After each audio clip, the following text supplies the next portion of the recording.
Good morning. Welcome to Middays with Marks on 97.5 The Fanatic. Well, we made it to a Friday. John Marks, Harry Mays in the number 2 chair today. What's up, H? I'm doing great, man. It is Friday, and it's a Friday. football Friday. We made it. Yes. And we will talk football as the Eagles and the Vikings are playing on Sunday. The return of Carson Wentz against the Eagles, it seems like, is happening. You got to get on the Wentz wagon. That's right. Oh, man. Nice job, Ray. Oh, yes. We'll talk about that. That's going to be more of the second half of the show as we have Tim McManus that comes up around 1 o'clock. Okay. But we got to start with the Phillies this morning, and we welcomed Ray Dunn, big TV star, who was on Channel 17 this morning breaking down the Phillies. Good morning, Ray. Good morning. How are you? How did TV go? Went wonderful. You caught me mid-bite here with the fig bar. I had a breakfast. I was off, off schedule. Sorry, I came to you early, but I wanted to wish you a good morning. Good morning. It's good to talk to you. TV went well. What time was that call? 7:40. 7:40? 7:40. He was in the green room. I think it's probably 7:15. 7:10. Oh, yeah. No, Okay. got Were you there early. nervous? This is your first TV appearance, at least doing like a hit. Yeah, of course. I had no idea what to expect. Like, I did TV in college, but, I didn't think it would translate. Yeah. I mean, what This is the big did you leagues. wear? Did you wear anything special? Oh, I went suit. Okay, Yeah, good. full suit? Full Good. suit. Tie, That's whole good. thing. That's good. They were very impressed. Radio guy came in a suit. I That's was like, right. you guys are all dressed to the nines as well. But how this is did TV. how did the suit look? If you look like you're it's a size too big and it's off the rack Well, yeah. and wrinkled. Yeah, you have like a see-through shirt or something, No. I went with the blue shirt. You can't see through the blue shirt. Oh, Okay. Okay. All right. So I didn't see it, and I meant to DVR it, but I was busy this morning trying to get out. How was the tie knot? I Or mean, I did you think go you go sans Windsor? tie? It was a solid knot. I do think, in retrospect, looking at the picture again, I probably could have gone stronger with it. Yeah. So do you have a picture of? Can you tweet out or Instagram out a picture Yeah. of it? Okay. And you know what I didn't do, and I'm not going to do it. I'm going to leave them alone because we did the play-by-play earlier this week. This went better than the soccer game. Did it really? Oh, Yeah. it did? Yeah, this went better than soccer. Okay. Well, I was talking about the Phillies and the Eagles. It's not exactly like they asked me to solve the world's problems. I on the didn't, air. but I didn't want to dissect your TV appearance and make fun of you over We it. could. Nah, Oh. that's hey, Well, Well, he if you're wants, telling me- he wants you to. if you're telling me it's good, then I don't want to do that. Only if it's bad. Well, I mean, you can be the judge of it. You've been in media longer than me. All right, I thought it went well. Listen, we have a very busy show today. Okay. So we'll see if we can get to it. But Instagram or tweet out a picture because I want to see what you look like there. All right, Harry. Yes. Yesterday, Dave Dombrowski has the press conference at 11 o'clock, and it's one of these things, right? I love doing this job because I love when breaking news happens and you can react on the fly. And when you work mornings, very rarely do things happen. And then like 10 o'clock is when they're like, okay. If it does happen, it's bad. Yeah, it's not. Yes. It's not good. Yeah. It's not like in the old days where the morning newspaper would come out and there's breaking news in it. That doesn't happen anymore. No. If stuff's going to leak or stuff's going out there, it's coming out at 10 o'clock, and you're going to miss it if you work mornings. Afternoons, I can't tell you how many things have broken during afternoons. Middays, it's the same thing. And yesterday was the press conference. But I hate when there's a press conference like that with Dombrowski because it's long. There's so much that he's saying, and you don't get a chance to actually digest what he's saying. Mm-hmm. I'm simply writing down, Castellanos is definitely going to be gone. He said this about this. He said this about this. To where if you're coming on at 2 o'clock, now you have 2 hours to be like, all right, what did he say? To really right? break it down. Yeah. Correct. Did you play it live? We did. You did. Okay, good. We played it live, and we didn't write it because that's not what we do. We played it live, F it. And, so like we had our reactions, and I was pretty annoyed with the tone of the press conference yesterday. And then I went home and thought about it. And on the way to work this morning, I did not tune in to 97.5 The Fanatic as I normally do. I listened to the Dombrowski press conference for the most part in its entirety because I wanted to listen back to it and get a fresh perspective on it. Okay. And I can say this with utmost certainty. Dave Dombrowski is a Hall of Fame baseball executive. No matter what happens from here on out in Philadelphia, his resume is cemented. Right. He's a World Series winner. He's been with so many different organizations. He's a success. Yesterday when he came out and spoke, it sounded like that he was a guy that already has his legacy cemented because he came out and did a poor job of reading the room, of reading the fans. Because I don't sense that Phillies fans are angry and looking for blood. What I wanted to hear yesterday from Dave Dombrowski is we have a good team. and it was very close. And the Dodgers, who are now up 3-0, by the way, over the Brewers, are a really good team as well. And it was close. And if a couple things break differently, then we could be the team right now in the NLCS, but it didn't. And we're close, but we need to get over the hump. And I'm putting it on me because I know these fans want to win a World Series, and we've been close, and we got to take that next step. And that's not what I heard yesterday. What I heard yesterday was, oh, well, if Trey Turner, if the ball's just thrown a little bit on the third baseline, and the umpire, he missed the strike 3. He apologized to JT. If we have players that aren't injured, Castellanos doesn't have to run there on second base. There were excuses and excuses and excuses, and he's not even necessarily wrong with what he was saying. But that's not what you want to hear in that moment. Harry, it's not what I want to hear. Yeah. And it's being tone deaf of really what your job is running this franchise. Because even if he said what he said was correct, right? Next year is year 5 of this run. They've been in the playoffs now for 5 years. And if you're telling me the only thing that you can do or the only thing that you're going to do is make improvements in the margins or on the edges, as they said yesterday, well, guess what, Dave? You've struggled in making moves on the edges. Yeah. Maybe if you made better moves last year, Max Kepler, Jordan Romano, maybe if your moves have been better on the edges, maybe you are playing right now if the series was so close against the Dodgers. Because as it stands, all that he's done is written big checks. He's brought guys back, he's written big checks, and he's made some good moves too. But I did not appreciate yesterday Dave Dombrowski coming out and more or less just kind of kicking his legs back, putting his arms up and saying, man, we have a good team. We won 96 games. We're close. We're not making changes. I don't need to do anything. Right. And that was the attitude of Dave Dombrowski yesterday. They're a good regular season team. You know, like they need to make moves to be a better playoff team. And I agree with you. He should have read the room, more and sort of taken it upon himself to say, I got to do better. He's not going to go out there and lay out the plan for you. His job is basically to lie to people. Correct. Right? And he's not there to pump up the fan base either. That's not his job. But you got to take some ownership. That always works here. Howie Roseman, who now has 2 Super Bowls on his resume and went to another one. Right. You will hear him talk about urgency and winning and winning and winning. And you can sense there's real urgency from the Eagles and from the organization, despite what they've done and the success that they've had. I don't feel that urgency with Dave Dombrowski. No, I don't either. No, I don't either. And you're right, though. Like anybody can write big checks. You have an owner that's willing to give you the checkbook. That's easy. He seemed very pleased with his team, with their performance, with his manager, with his hitting coach, with the players. He seemed very pleased with everything. And the Dodgers are gonna go to the World Series. The Phillies were very close to beating the Dodgers. All of those games were up for grabs. Yeah. But coming out and saying, well, we outscored the Dodgers in that series, and every game was there. And if Trey Turner, and if Wheeler wasn't hurt, ifs, yeah, ifs. You know what else could happen, Harry? If they would have beaten the Dodgers, they come into a series against Milwaukee, and those bats go ice cold. Have we seen many years in a row? Just because you were close to beating the Dodgers doesn't mean squat. It doesn't mean you would beat the next team that you were facing. No. This was the divisional round, not the NLCS. This was the first series you were playing. What are we talking about? So it's a bad matchup, in other words. Exactly. Yeah. We faced the World Series. Had we faced somebody else in the first round, we'd be in the NLCS. He's acting like this was the World Series, and it was a very close series. Yeah. And even if what he's saying is mostly true, because everything that he said yesterday, I can say, yeah, you're right. If Trey Turner throws the ball in a better spot, JT gets the out at home.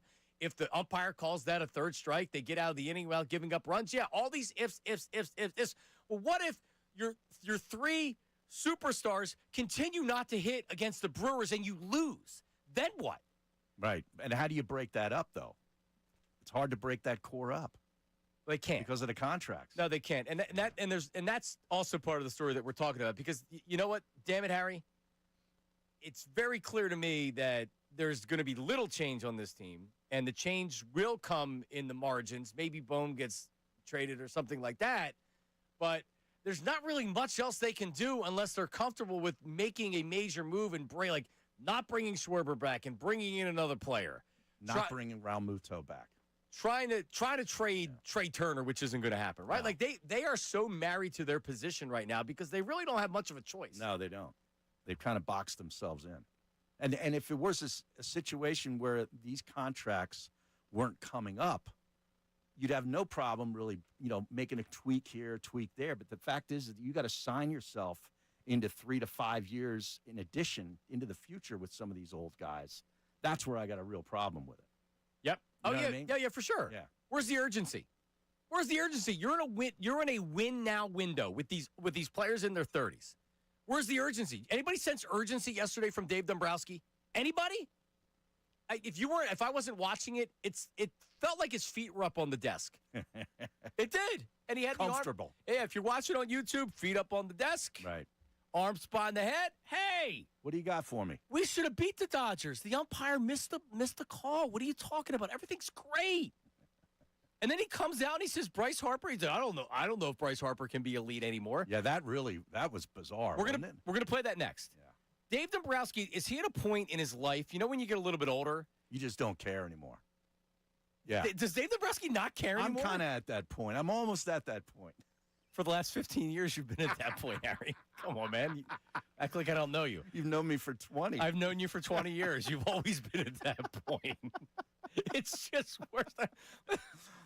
Your exit of the Fanatic before was the Harry Mays of, I don't care. Yeah, exactly. 610-632-0975. One of the biggest moments of the press conference yesterday, Bryce Harper's status as an elite player. For the most part, I thought the answer was fine, but he couldn't finish out the answer. We'll play that for you. Get your reaction as well coming up. It is Middays with Marks, 97.5 The Fanatic. Hey, everybody, it's Bill Colarulo, and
It is Middays with Marks 97.5. The Fanatic.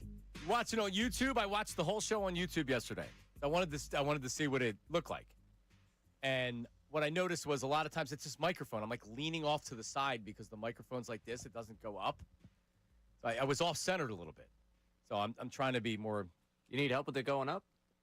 I have that at home, but I can't take that at can't take We're that just. at work. I was gonna say we could call Dr. Mike.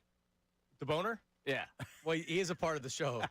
Yeah, Mike DeBoner, if you could send some help, please, with this microphone. Yeah. Anyway, Harry May's with us today, and we will get to some phone calls. The text line is 610-632-0975. React to what we were talking about, Dave Dombrowski and his performance yesterday. And if you go back and listen to it, and you take pretty much everything that he says, it's like, okay, well, he's not really that off on a lot of stuff. But that wasn't the point.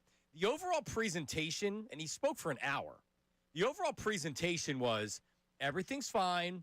I've done a great job. We ran into the World Series winner, and they lost, and they won last year. And he acted like that the World Series actually just happened with the Phillies, and and we were so close, and if the umpire blames the umpire and blah blah, all this other stuff. I can't believe he blamed an umpire. Unbelievable that's part of his case. Yeah, that's part of his case. He goes, yeah, he was saying, he's like, well, and he apologized to JT because he missed the call during the game. It's like, okay, bro, like those calls happen all the time. It's unfortunate when you get screwed by it, but if you're relying on a single play to decide the game, then you're already you're already going to lose. That's a problem. So later he's asked about Bryce Harper. Question and answer, and we have it. And it's a minute 45, and we'll stop and we'll talk about what he's saying. Matt Gelb asks the question, and Dombrowski gives the answer. Here it is. And with regards to Bryce, what is the club's view on his season? Was it performance-wise, and also, why do you believe maybe that it was maybe just a down season for him and not the start of maybe a downward trend? Well, I don't think. I mean, in Bryce's case, of course, he's still a quality player. He's still a all-star caliber player. He didn't have an elite season like he has had in the past. And I guess we only find out if he becomes elite or he continues to be good. All right, so stop it real fast. I mean, so far, nothing factually wrong. Yeah, so far it's fine. And Dombrowski, and I always say this when I talk about Dombrowski, he always is really honest, but he's just how he says it is usually thoughtful to where people won't get mad because he's saying it. All right, continue. Go ahead. It's not like he's, it's like if you say to me, I look around the league, I was trying to think Freddie Freeman. He's a really good player, right? He still is a good player. Is he elite like he was before? Probably not to the same extent, and so that's nothing negative. All right, no. But Freddie Freeman comes through in the clutch. I watched him hit a home run in Game 1 of the NLCS. Yes, didn't he win the World Series almost last year for the Dodgers? What's he talking about? I dread when he gets into the box. And isn't Freddie Freeman like 37 as well? Isn't he a little bit older than and Bryce? He's going to Cooperstown. And you're talking about another player on another team. And again, like he's saying, Freddie Freeman's still a really good player. He's not the player he once was. No, he's not. Who is? So he's making the case, well, Bryce Harper's not the player he once was. So he says it again. At 32. At 32? Yeah. All right, go ahead. This player, and that's, to me, is Bryce. Can he rise to the next level again? I don't really know that answer. I mean, he's... Man. Wow. If I'm Bryce Harper, I just choked on my breakfast. So he's right. He's right. We don't know if Bryce is going to be MVP Bryce again. Essentially, what he's saying is Bryce Harper was once an MVP. I'm not sure if he's ever going to get back to being Bryce that guy. Harper's over the hill is basically what he's indicating right there. But why are you saying that? I don't know. What is he doing? Go ahead. He's the one that will dictate that more than anything else. I mean, is what it comes down to. So I don't think he's content with the year that he had. And again, it wasn't a bad year. But when I think of Bryce Harper, you're thinking elite, right? You're thinking one of the top 10 players in baseball, and I don't think it fit into that category. But again, very good player.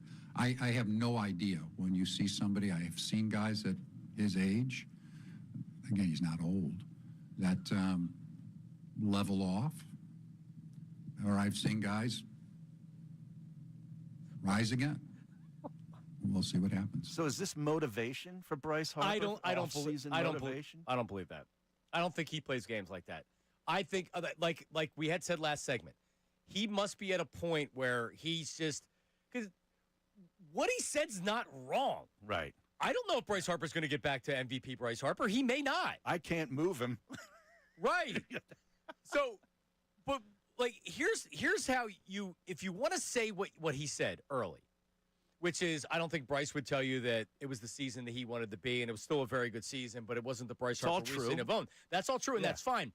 How you finish it is saying that, but I have a lot of confidence that Bryce Harper's one of the top players in the game, and I expect him to get back to that level. Tell us about, stuff that we don't see, about his drive or about, you know what I mean? Like, he works harder than anybody. Exactly, all that stuff. I think when you've had some injuries and Bryce has had some injuries, it takes away, it gets him out of the flow. Yeah. To act like, if you listen to that whole cut, Dave Dombrowski is telling you, I have no idea if Bryce Harper's ever going to be the same player that we saw before. Right, and we're stuck with him. And you know what? While that may be true, that's not something an executive should ever say about your star player. No. You should be showing confidence that he gets back to being that player. What the hell is Dave Dombrowski doing? Wow. Ray? Is he trying to convince Harper to retire? So the question, maybe he's trying to move him to Vegas now. Hey, I can't move you, but maybe if I just downplay the guy so badly, he'll just quit. Well, just move him down the order a little bit. Bet him 7th behind Bohm. Right. So, Ray, the question is, and someone has it up on the phone lines, is this a way of trying to motivate Bryce Harper? Because honestly, I don't think Bryce Harper needs motivation. Does he? Do you think this was a motivational tactic? I don't think it's a motivational tactic. It kind of sounds like Scott Boras, don't hit my line about that extension. Like, hey, man, I'm not giving you any more of Middleton's money for Bryce Harper at this point. It's hard. Like, the fan of me wants to say, yeah, it's motivation. He's trying to get his guy ready to go. But the logical side of this, should Harper need to be motivated at this point? No. Like, you don't say, not by the general manager. You don't say that about your players like that. You don't. If they had a down year for whatever reason, you say, I have confidence in him. Now, didn't Topper come back and say something to the other side? Yeah, he did. He kind of took that tact. He can be the good cop. Right. I don't think Dombrowski was trying to play the... I'm telling you, here's what Dombrowski was doing yesterday. Yep, we got a good team. Oh, man. Oh, that was just unlike that damn umpire. Man, if Trey Turner, if that ball was just a little bit to the third base, man, like he pretty much said we won that series. We won the series. The World Series happened, and we won. But because of unforeseen circumstances, bad luck, and bad umpiring, we lost to the team right now that is beating up on the Brewers. Right, and we'll probably win the World Series. And they probably will. Yeah. Fine line. Yeah, it's a fine line. It is a fine line. And the club. There was a lot of club talk again yesterday. More than a Miami party promoter, man. Yep. He loves his clubs. Yep. Sure does. Unbelievable. This is a seasoned baseball executive that is as good a talker as anybody I've ever heard. And he always gives you something. He's never given this before, where you leave. I left listening this morning on the way in thinking, like, is he in fantasy land with where everybody else is right now? You can't go up there yesterday and behave like that, even if what you're saying is true. Right. And it is all factual. It is. It is. They were close. Fine line. This wasn't the last 2 years. This wasn't they fell apart against the Diamondbacks. This wasn't the Mets where they were cooked and they weren't winning that series. The Phillies were in a good spot, and they did have a bad matchup. They did. It was a bad matchup to face the Dodgers when they did. But what are you going to do now, Dave? Yeah. What are you going to do? Are you going to sign a player better than Max Kepler? Are you going to sign a closer better than Jordan Romano? What are you going to do? Because part of the reason why the Phillies are sitting at home right now is because some of the moves that you've made. The margin moves. The edges, because they're not going to change anything. They're great. 610-632-0975. Fine line. We have reaction coming up on the text line and the phone lines. Your opinion on Dave Dombrowski yesterday. We'll take that reaction coming up next. It is Middays with Marks, 97.5 The Fanatic. Now on 97.5 The Fanatic Sports Update. We're the same. I'm Ray Dunn with this Fanatic Sports Update. Dave Dombrowski and Rob Thompson addressed the media yesterday as the Phillies kicked off their offseason. Sounds like more of the same, something that might change. Well, it does seem like, and Dave Dombrowski said as much. It's impractical to retain Kyle Schwarber, JT Realmuto, Ranger Suarez, and Harrison Bader. Rob Thompson apparently will get a year extension at some point this winter, according to Dombrowski. Dombrowski, though, doesn't believe this team has a gaping hole as he looks towards the offseason. The reality of it is we have a lot of solid players in our lineup. There's not a gaping hole. Sometimes guys just have to do a little better than they do, and you hope you get them hot, and you look to get a little bit better here, a little bit better there. We'll continue to react to everything that Dombrowski and Thompson had to say yesterday, all throughout the day here on The Fanatic. Eagles-Vikings this Sunday at 1 o'clock. Looks like Carson Wentz will get the start, though that hasn't been officially announced by the Vikings. Thursday practice report for the Birds had Grant Calcaterra, as did not practice. Both Jalen Carter and Landon Dickerson were limited. Harris Blitzer Sports Entertainment hired Bob Myers as the president of sports. He'll oversee all of their teams, including the 76ers. This update is brought to you by King's Hawaiian Sliders. Eli Manning reminds you there's nothing like football in King's Hawaiian Sliders. King's Hawaiian Sliders makes you a winner on game day. Pick them up this weekend in the bakery or deli section of your grocery store. I'm Ray Dunn, your home for the Sixers, Flyers, and Union. 97.5 The Fanatic, 97.5thefanatic.com.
Yeah, we've been declared the show you trust, Harry Mays. Is that right? Correct. Do they know me? I'm not trustworthy. You are. No, I'm not. Well, I'm reliable. There's a difference. I'll always be on time. Right. I won't. I don't miss. But whatever. Very reliable. Right. Am I trustworthy? But I do think I'm trustworthy. There's another word for me that I am. But no, yeah, is Harry trustworthy, Ray? He went to Temple, of course. Ah, That works so against him. biased. Jeez. I knew that was coming. Oh, That's man. why I asked him. All right, we're going to play Back or Pack coming up at 10:55. JT Realmuto. So we're going to decide whether he should be back or if he should be packing his bags. Okay. And it's another one of these. Dave Dombrowski has taken the offseason away from us because he's bringing everybody back that Yeah, I know. he knows coming back. Well, We'll discuss if he should come back. allegedly. Yeah. More We have a react. good club. We have text reaction both personally and on the text line. Let's take a phone call, though. Let's go to Josh. Josh is calling from South Jersey. Josh, what's up? Go ahead. How you doing, guys? Hi, Josh. Josh.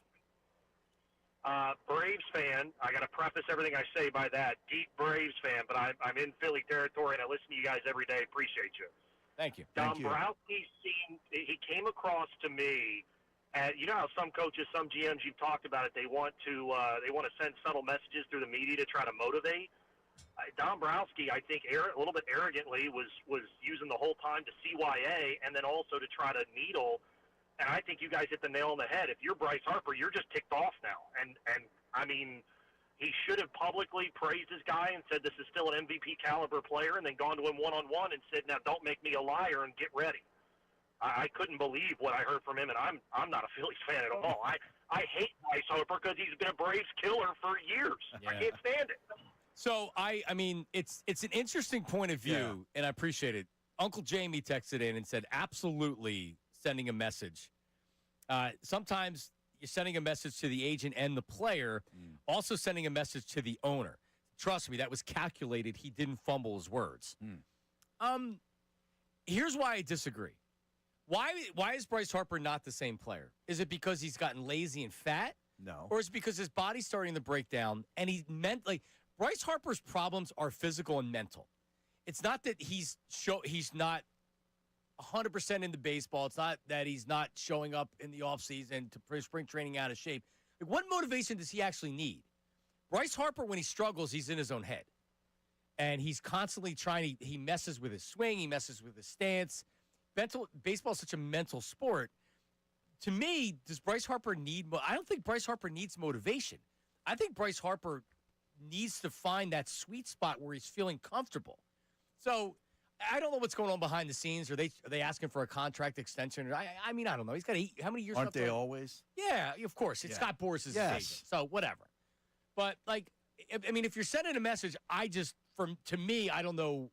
I don't know if that's a net gain by saying what you said. Well, it also, if he's going to send the message, it puts the manager in the position of, like we said, being the good guy, like the supportive guy of his player, which I think is good. You know, if there's going to be a bad guy, it should be Dombrowski. Yeah, right? F the guy upstairs. I'm Right. just not going to talk to him. Yeah. It's a good point. So Do I think it matters one way or another? I don't. I never get too crazy or caught up with what a general manager says in these situations. I watch what he does. The actions. You know what I mean? Because they're paid to sort of send messages, mislead, talk to agents. You know, it's Well, that's the thing. Normally they lie, and so Yeah. you don't pay attention to what they say.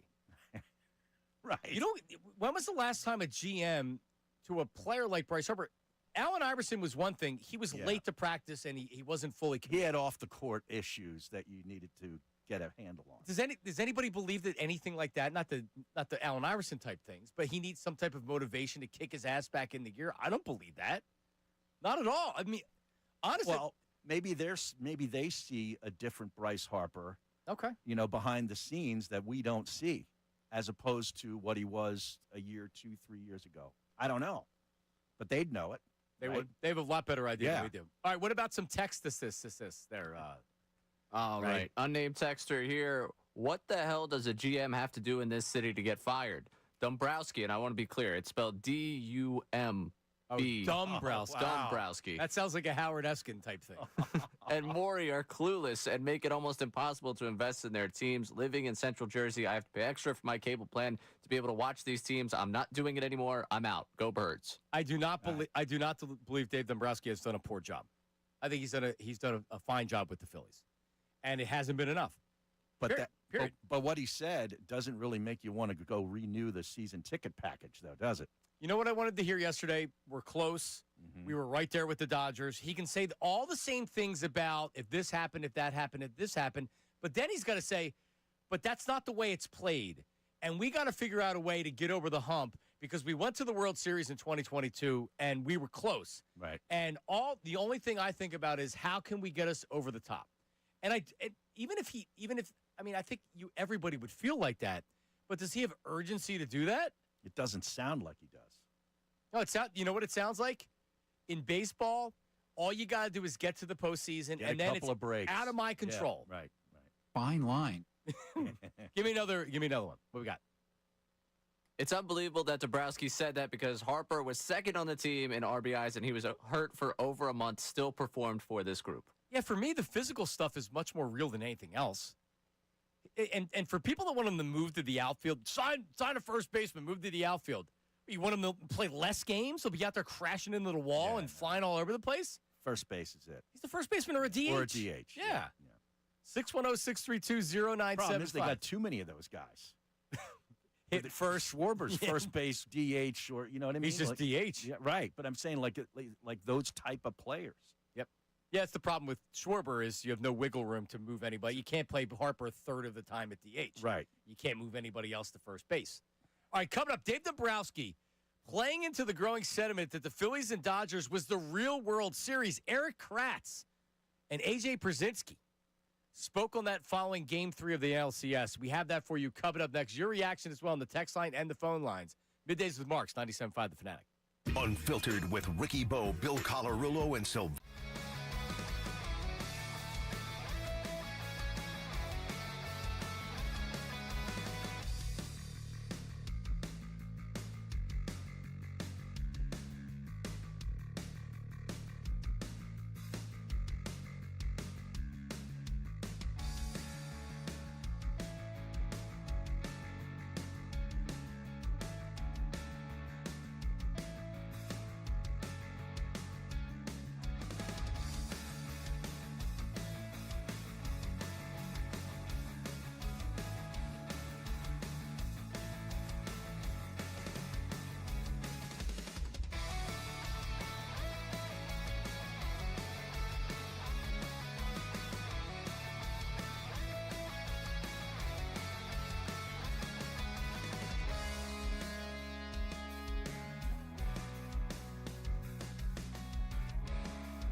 baseball. Obviously, Kratz does too.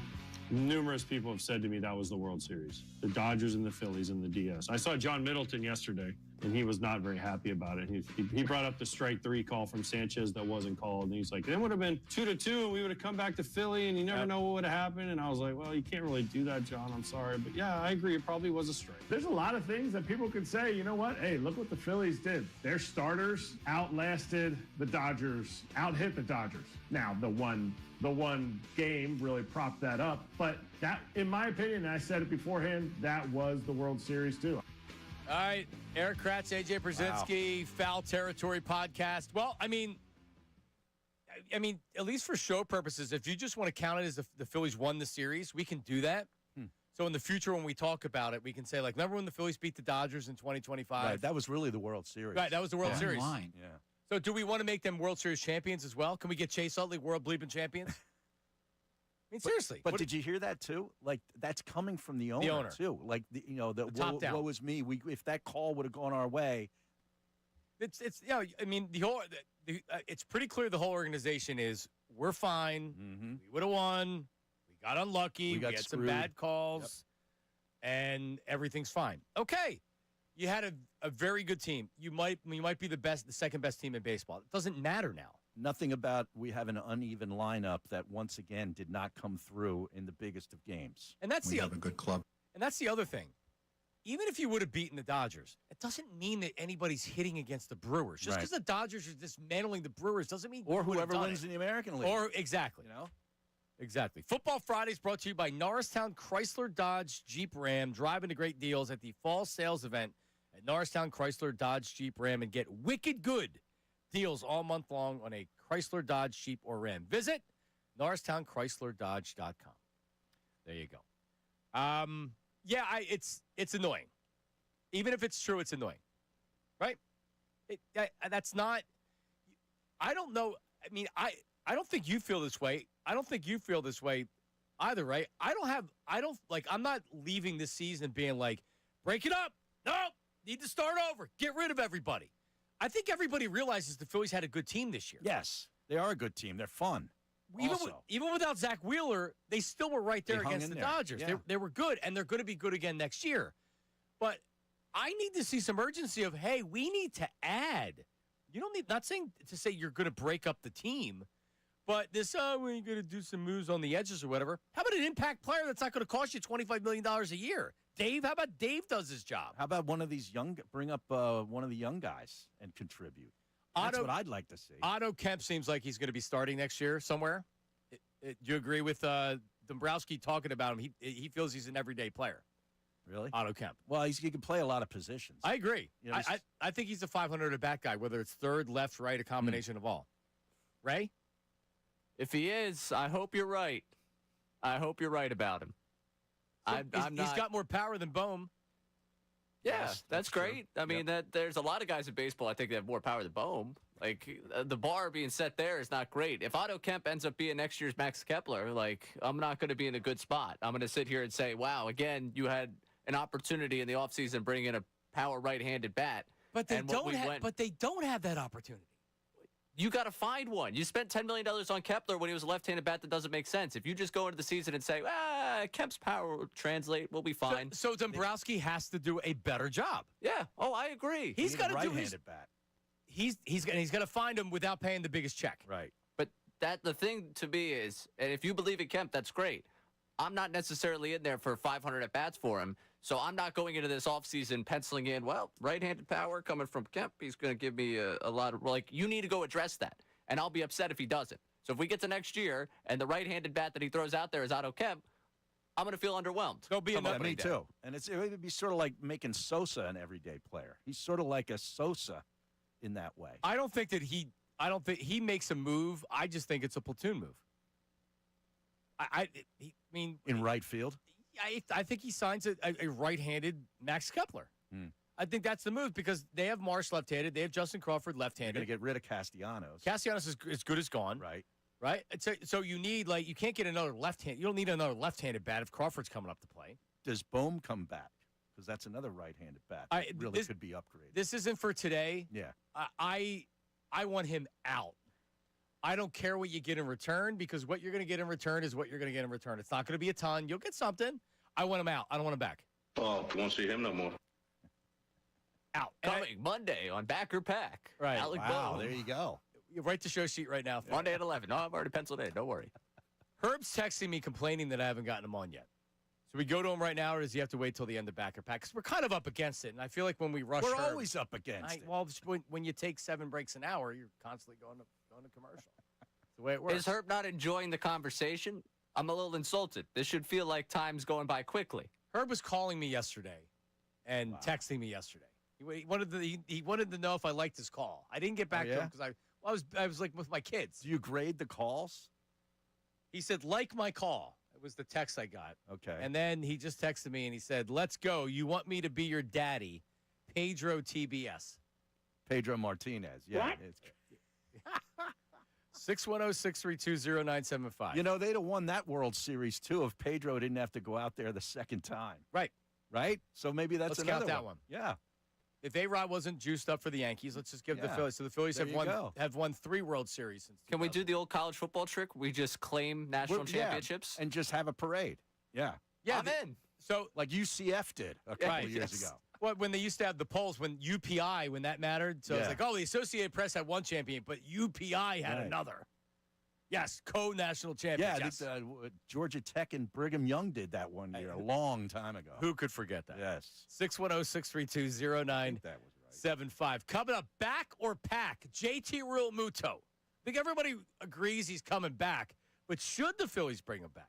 That is the question, and more of your Phillies conversation as well. It is Middays with Marks, 97.5 The Fanatic. Now on 97.5 The Fanatic Sports Update. More of the same. I'm Ray Dunn with this Fanatic Sports Update, and it's brought to you by Gary Barbera's On the Boulevard. Gary Barbera is going to put your rear in a Wrangler, Ram, a Cherokee, even a Grand Cherokee, starting at just $16,666. So push your tush to Barbera. Details at DallasStillSucks.com. Dave Dombrowski and Rob Thompson met with the media yesterday as the offseason kicks off for the Phillies. Dombrowski saying it's impractical to retain Schwarber, JT, Ranger Suarez, and Harrison Bader as the top 4 free agents that they have. Rob Thompson is going to get a year extension at some point this winter, but Dombrowski also believes there isn't a gaping hole on this team. The reality of it is we have a lot of solid players in our lineup. There's not a gaping hole. Sometimes guys just have to do a little better than they do, and you hope you get them hot, and you look to get a little bit better here, a little bit better there. We'll continue to react throughout the show to what he had to say yesterday. As for the Birds, they're headed out to Minnesota for a game with the Vikings Sunday at 1 o'clock. Looks like Carson Wentz will start at quarterback for the Vikings, though that is yet to be confirmed by the team. Thursday's practice report for the Birds had Grant Calcaterra as it did not practice and had Jalen Carter and Landon Dickerson as limited. This update's also brought to you by King's Hawaiian Sliders. Eli Manning reminds you there's nothing like football and King's Hawaiian Sliders. King's Hawaiian Sliders makes you a winner on game day. Pick them up this weekend in the bakery or deli section of your grocery store. I'm Ray Dunn on your home for the Sixers, Flyers, and Union, 97.5 The Fanatic.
All right, we're back. It is Middays with Marks, 97.5, the Fanatic, WPEN HD1, Burlington, Philadelphia, a Beasley Media Group station, broadcasting live from the Comcast Business Studios, powering possibilities. John Marks, Harry Mays, Ray Diggity Dunn with you as we'll get back to some phone calls and some texts, but it's time to play Back or Pack.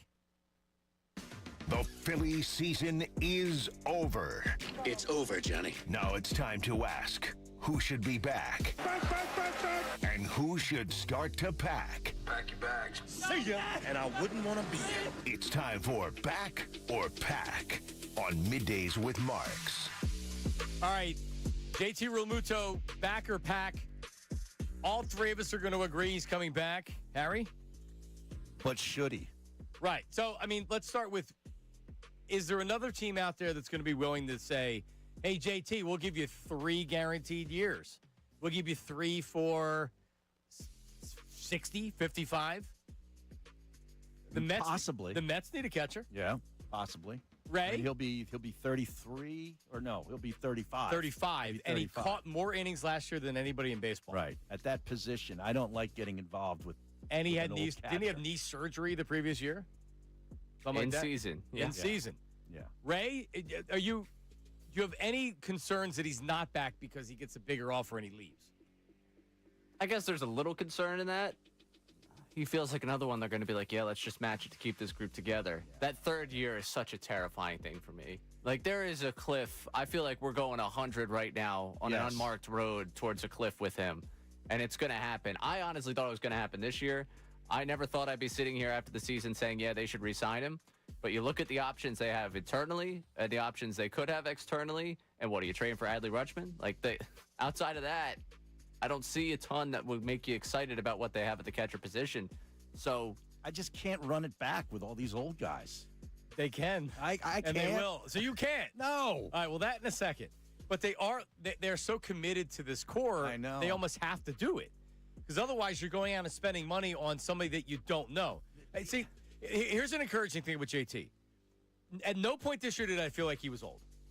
He was good behind the plate. Mm-hmm. He's still great at getting to second base. He's still, like, this year he was good. He's not the offensive player he once was. No. He was never a 30 home run guy or 300.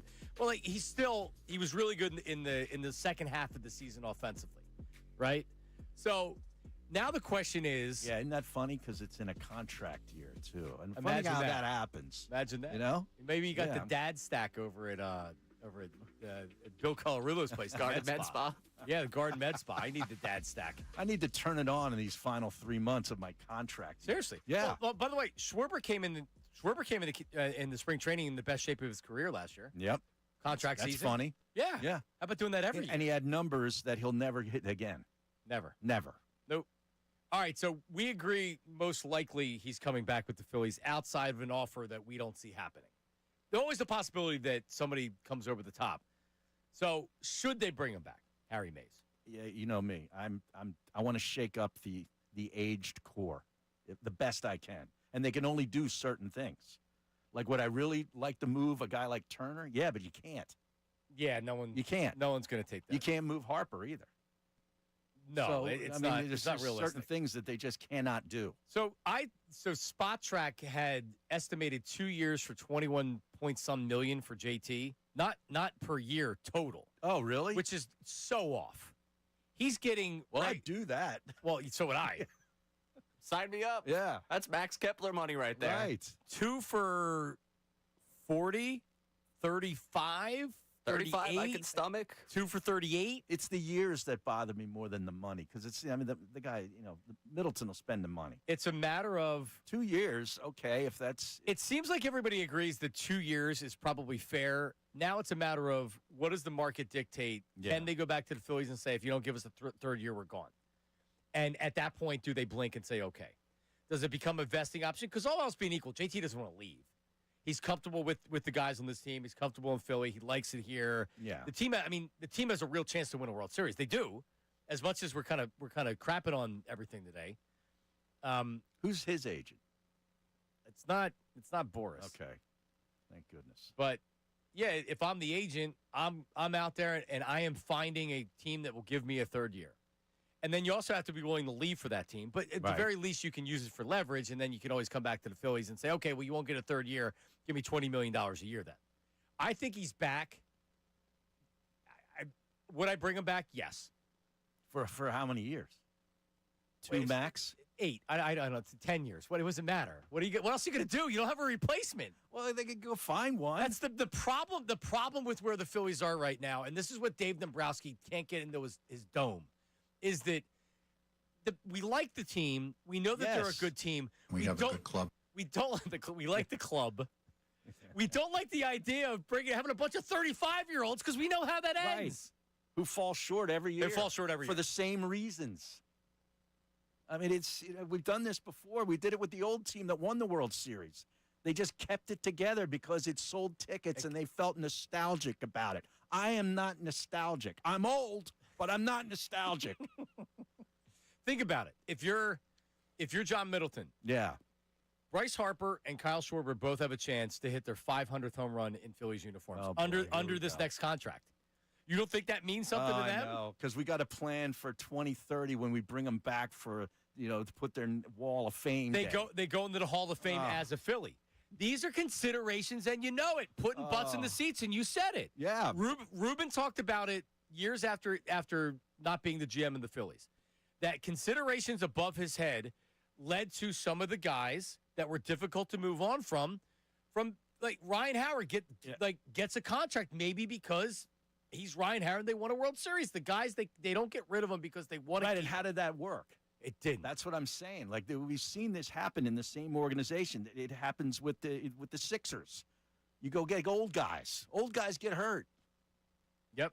I mean, you know what else puts butts in the seats? Young players that excite the fan base. Young, exciting players and winning. Mixed in with an older core. Well, at some point, you get tired of the winning because you've seen it. And regular season wins don't mean squat. Right. October wins is what matters. We're not there yet. But we aren't? So if next year we are, but people will still show up next year. If next year in the playoffs it's the same thing and they lose before getting to a World Series, you wait till the offseason. That's when Thompson loses his job. Yeah, Dombrowski's out. That's when Dombrowski decides he's going to leave or he actually needs to make a move to change the dynamic of the team. They're not there yet. But why should I believe, and you said it, and it's correct, when guys get older, it doesn't get easier to win. It gets more difficult to win. The window of opportunity isn't getting wider. It's closing. It's closing. Yes. So to think that you're just going to come back and run it back with the same team without making any changes, man, you got to get really lucky and get the right matchup for all of it to work. Plus, you got an injured ace that you're hoping is going to come back, but he's contemplating retirement. Yep. Right? Yep. And is Aaron Nola all of a sudden going to turn it back the clock? So Wheeler's done it. He's done at the end of his contract. So I don't think he's contemplating retirement. But and Dombrowski talked about it yesterday. You don't know when he's going to be back. And the fact that starting pitching was not a problem against the Dodgers says a lot about the pitching on this team. Yeah, for sure. Sanchez, terrific, man.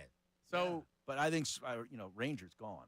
Correct. He's got an agent that will get him out of here. He said it yesterday. Yeah. When asked about it, he called it. What did he say? It wasn't unrealistic. What was the term that impractical? Impractical that Bader, Ranger, JT, and Schwarber are all back.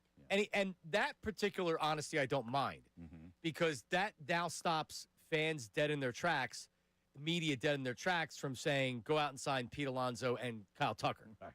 Because there was too much last year of people being like, John Middleton doesn't care about winning. He should have went out and gotten Soto. Yeah, he spends enough money. They spend plenty of money down there. Yeah. You have to be realistic in what they're going to do. If they're bringing Schwarber back, they're not bringing in Pete Alonso or unless the market's not there or Tucker or any of these other guys. Your big contracts are spent. Trey Turner was the guy that was the last guy they brought in. You're not getting any more $300 million contracts out of these guys. You're not. Let's go to Tasty Cake Dom. Tasty Cake Dom checking in. What's up, Dom? Hey, John, how are you? How you doing, buddy? Thanks for calling. Well, congratulations on the show, and I got to tell you, you're surrounding yourself with some great people. I am. I agree. So far, so Hey, good. Dom, what's happening, man? John, I think the show's great so far. Thank you. Yeah, I'm happy. This is the end. This is the end of the third week, and I feel pretty good about things after 3 weeks. I do. So thank you. Now, the last time Harry was on, he gave me great encouragement. I'm pretty fired up because Harry, you said that only 2 times in history that the Eagles lost, the Phillies got eliminated, and the Flyers lost, right? Oh yeah, 1983 times, right? was the other time, right? Right. So the Sixers are winning it this year, then, right? Oh yeah, sure. Yeah, there it is. You're funny. A good one. Yep, that was an incredible. So, John, I agree with you that there have to be some changes, but I think Bohms was never used. He was never a cleanup hitter. You can't have him as cleanup. Nope. And also, that diminished Bryce. If Bryce gets real protection next year, agreed, he'll have a better year. So who is it? Because you're right, Dom. If you keep Bohm, and I would say there's probably a better chance he's back than he's not. Who's your cleanup hitter? I don't think he's on the roster. and I also, agree. you're going to ask me for a name. I'm a tasty cake truck driver. That's Dombrowski's job. But to me, their cleanup hitter is a right-handed bat that can hit 35 home runs. But you know what, Dom, and I appreciate it. I wasn't looking for a name. I was looking for exactly what you said. There's no answer to it. Right. You know what you could do? You got to put Schwarber. You got to put Schwarber behind Harper. But JT, and I know you don't want to stack left. Yeah. But Schwarber hits left-handers as well as anybody. Well, it was left, meaning second and third anyway. So you're just moving it to third and fourth. And so who's your two-hitter?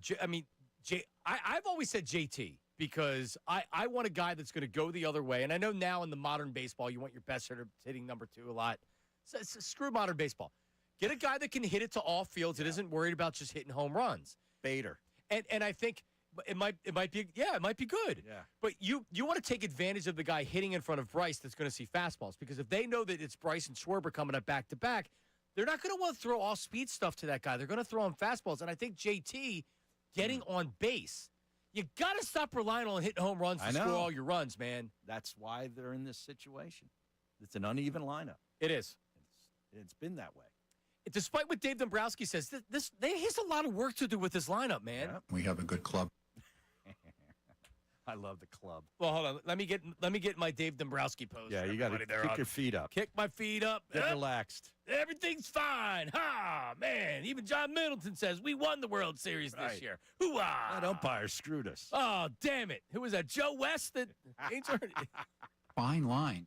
So Herb from Northeast Philly, I would say, is a Joe West type of umpire. Yes, I would agree. He makes it about himself. Yeah. We'll talk to Herb coming up next. But does he have a country record? Herb does not have a country record that I know of. Wow. But he did used to own a flower shop by City Hall. There you go. And Harold Carmichael knows him. Is that right? Which is true. So I've talked to Harold about Herb, and he knows him. He also was involved in a scandal at City Hall. Herb is also a bailiff. Okay. Well, then he fits in this and town. he was involved in a scandal at City Hall. Really? This is all true. Wow.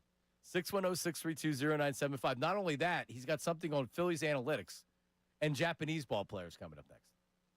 And your phone calls. And your texts. Back or pack, JT Rulamuto. Later on in the hour, Carson Wentz, the Wentz wagon, against the Eagles. You got to get on the Wentz wagon. Correct. Middays with Marks, 97.5 The Fanatic. Philadelphia is a sports city full of passionate and knowledgeable.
final segment of the program is called Feedback, and it's feedback from the show. How's that going? Because that was I was here Monday when you debuted it. It needs to be better. Does the email work now? It works. Okay, good. 975feedback at 975thefanatic.com. So we'll grab from that. You send an email with the feedback from the show. It doesn't just have to be hard sports stuff. It could be anything that we're talking about. Sometimes when we kind of take a road somewhere, you can comment on that as well. Also on the text board, if you want to text 610-632-0975 and you want it to be featured on feedback, just put feedback. And make sure you put your name and your location so we know who it is. And yesterday was a lot about, today's a Flannel Friday. I don't know if you know that. No, I didn't know. Nobody told me. People on the YouTube are obsessed with how I dress. Were they making fun of my flannel shirt today too? No, actually. No, they did start. I don't know if the comment's still there. The start was probably about my dress. No, they were making fun of your hat on Monday. My hat on Monday. I had a floral shirt on yesterday that people got a kick out of. And that was all feedback. It said I looked like I worked at a mall kiosk. That you stole money from kids with a lemonade stand. I stole money from kids. It's pretty funny. It was funny. And I said I didn't wear cologne. So if you're thinking mall kiosk, well, that's good. No cologne. Yeah. So I'm not that. But anyway, feedback, 975feedback at 975thefanatic.com. That's coming up end of the show, so get that in. Football Fridays, and we will get into football. Tim McManus around 1 o'clock, and then we will lead up to that with some football. Brought to you by Norristown Chrysler Dodge Jeep Ram. Drive into the great deals at the fall sales event at Norristown Chrysler Dodge Jeep Ram and get wicked good. Wicked good, Harry. Yeah. Deals all month long on a Chrysler, Dodge, Jeep, or Ram. Visit NorristownChryslerDodge.com. Isn't that what they say in Boston? Correct. But wicked, I guess it's for the holidays. Ooh, we get spooky Halloween. Good deals. Ooh. Ray and I have to decide what we're being for Halloween. We're committing to dressing up for yeah. I'm Dr. Mike the Switch. Come on. Well, you already have your costume. That's not fair. I've been planning this ever since we were playing Dr. Mike the Switch every 5 minutes over the summer. It's a Friday, and I think you're gonna do Fridays if all else is equal. This next Friday. Yeah, well, we can do it week by week, but I like you having it on Friday. I like you in on Fridays. So Halloween's a Friday. Okay. The last time I dressed up for Halloween was like in the early '90s. I was like Beavis of Beavis and Butthead. It was actually pretty good. That's funny. Yeah. I had the T-shirt with the Metallica scratched in, and my hair was all like teased up. It was really long. Looked good. All right. I actually liked the look. All right. So you going Beavis this year? No, I'm not going this year. All right. Maybe you can dress up as Herb from Northeast Philly. All right. Herb, how are you, buddy? What's up, Johnny Marks? Hey, man. All right. Well, there's a couple things I want to talk about. Is this team needs to look at some Japanese outfielders, infielders, or pitchers or whatever. We need to make some changes, okay? Can we get somebody? So Herb, real fast, they call him the Japanese Babe Ruth. It's Muntataka Murakami. Oh, is he the next one? I told you about him last week. You told me. Murakami. Yeah. Right? Okay.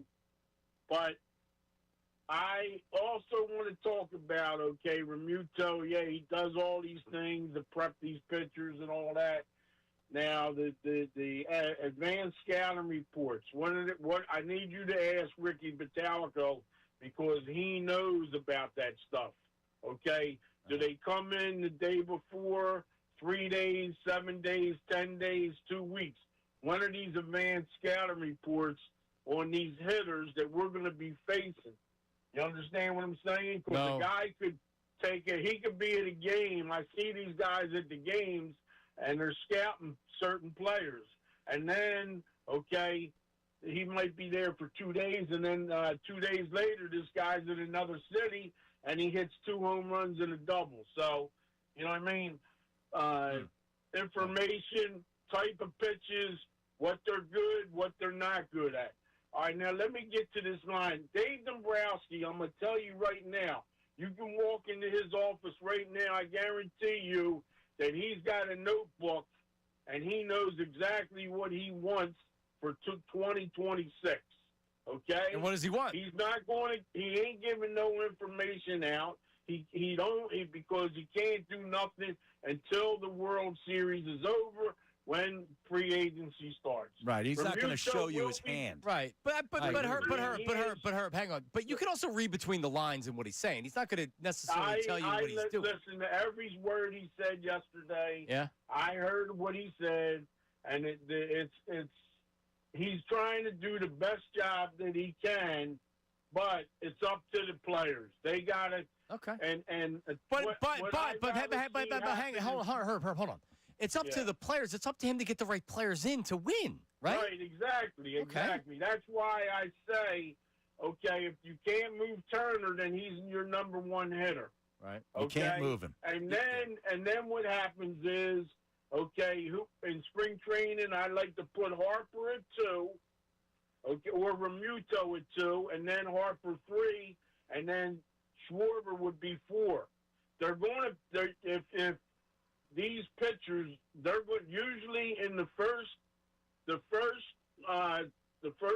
batter, the second batter, All right. and the third batter, the pitchers, especially early in the game, they're going to whatever pitch is going good for them coming out of the bullpen. All right, Herb. Listen, Herb. You definitely know ball. Now, what was the scandal at City Hall again? What did you do that caused the scandal? When he was the bailiff? Yes. Yeah, no, it was this girl that I worked with. She died. She died when she was 52. She had cancer or something. She scammed me and stuff. So you know what I mean. Well, that's it. I hadn't heard that wrinkle before. She scammed him. I'm not sure. Oh, wow. He didn't divulge that. Sounds evidence sad before. though. You know the whole thing. It does. But this Murakami guy, he's out because he's left-handed. Yeah, just what they He don't plays need. third base, but he's another left-handed bat. He plays first and third. Yeah. What's happened over his career? He's had 8 seasons. Mm-hmm. But as he's gotten older, he's still only 25. He's only 25. The strikeout rates went up and the walk rates went down. So as pitchers have learned how to approach him at the plate, he's striking out more, walking less. And he'd fit in perfect. Perfect for this lineup. You slot him right in there. Yeah, put some fastballs right in under his hands like they do with Schwarber, and then go low and away. Perfect for this club. Strike. They're right. Perfect. Okay. Yeah, Herb definitely there's so many different layers of Herb that you don't even know about. Yeah. Yet. But yet Herb the umpire is that he is known. There's people listening in Northeast Philly right now that know exactly who Herb is. Herb has been an umpire for many years in youth sports and things like that. Okay. Yep. Punching it. 7-year-olds getting called out on called strike 3, and he's punching them out. Is he like Dutch Renard back in the day? A combination Dutch Renard, Harry Wendelstedt, and Joe West. Yeah. The fact that we know those names of umpires from days gone by is sad. I read a book, Doug Harvey. I read his biography. It's great. Yeah. Oh yeah. A lot of stories. If you're a baseball fan, I could listen to Larry Boa talk about baseball for a day straight. He's got so many great stories. Like that's the Doug Harvey book. He's got a story on everything. But he's an umpire. Yes. Okay. From his perspective. Wow. Yep, it's good. 610-632-0975. Middays with Marks. 610-632-0975. Herb's calling back in. I guess he no. Okay. He's not getting on. Okay. Did you give him the hotline? No. He's got my phone number. I don't need the hotline. Like, why you cut so he texted me, why you cut me like that? Because you were rambling for 4 minutes, Herb. There's only so many like we have a 2-minute rule here. Scott Masseller is gonna fire me if I keep you on the line any longer. All right, coming up. Your texts, your calls, back or pack, JT Realmuto. Later on in the hour, Carson Wentz, your reaction coming up next. Dave Dombrowski says everything's fine. We won the World Series. Don't worry about it. Mad Mike's also coming up next. It is Middays with Marks, 97.5 The Fanatic. Now on 97.5 The Fanatic Sports Update. Or the same, I'm Ray Dunn with this Fanatic Sports Update. Dave Dombrowski and Rob Thompson met with the media yesterday, and the message from Dombrowski, a lot of the same guys you will see. He did say that it's impractical to retain Kyle Schwarber, JT Realmuto, Ranger Suarez, and Harrison Bader. So those 4 key free agents, one of them likely not to be back, at least one of them likely not to be back. Rob Thompson is back and apparently going to get a year extension at some point this winter. Dombrowski believes this team doesn't have a gaping hole right now as he looks towards the offseason. season. The reality of it is we have a lot of solid players in our lineup. There's not a gaping hole. Sometimes guys just have to do a little better than they do, and you hope you get them hot, and you look to get a little bit better here, a little bit better there. We'll continue to react to everything that Dombrowski had to say throughout the day here on The Fanatic. Eagles-Vikings Sunday at 1 o'clock. Looks like Carson Wentz will be the starter for the Vikings against the Birds. Thursday's practice report for the Eagles had Grant Calcaterra as not practicing, Jalen Carter and Landon Dickerson both limited. Harris Blitzer Sports Entertainment hired Bob Myers as president of sports to oversee all of their teams, including the 76ers. This update is brought to you by King's Hawaiian Sliders. Eli Manning reminds you there's nothing like football and King's Hawaiian Sliders. King's Hawaiian Sliders makes you a winner on game day. Pick them up this weekend in the bakery or deli section of your grocery store. I'm Ray Dunn on your home for the Sixers, Flyers, and Union 97.5, The Fanatic.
back. Now, breaking sports news from 97.5 The Fanatic and 97.5thefanatic.com. And we do have some breaking sports news. With that, let's go to the update desk. Here's Harry Mays.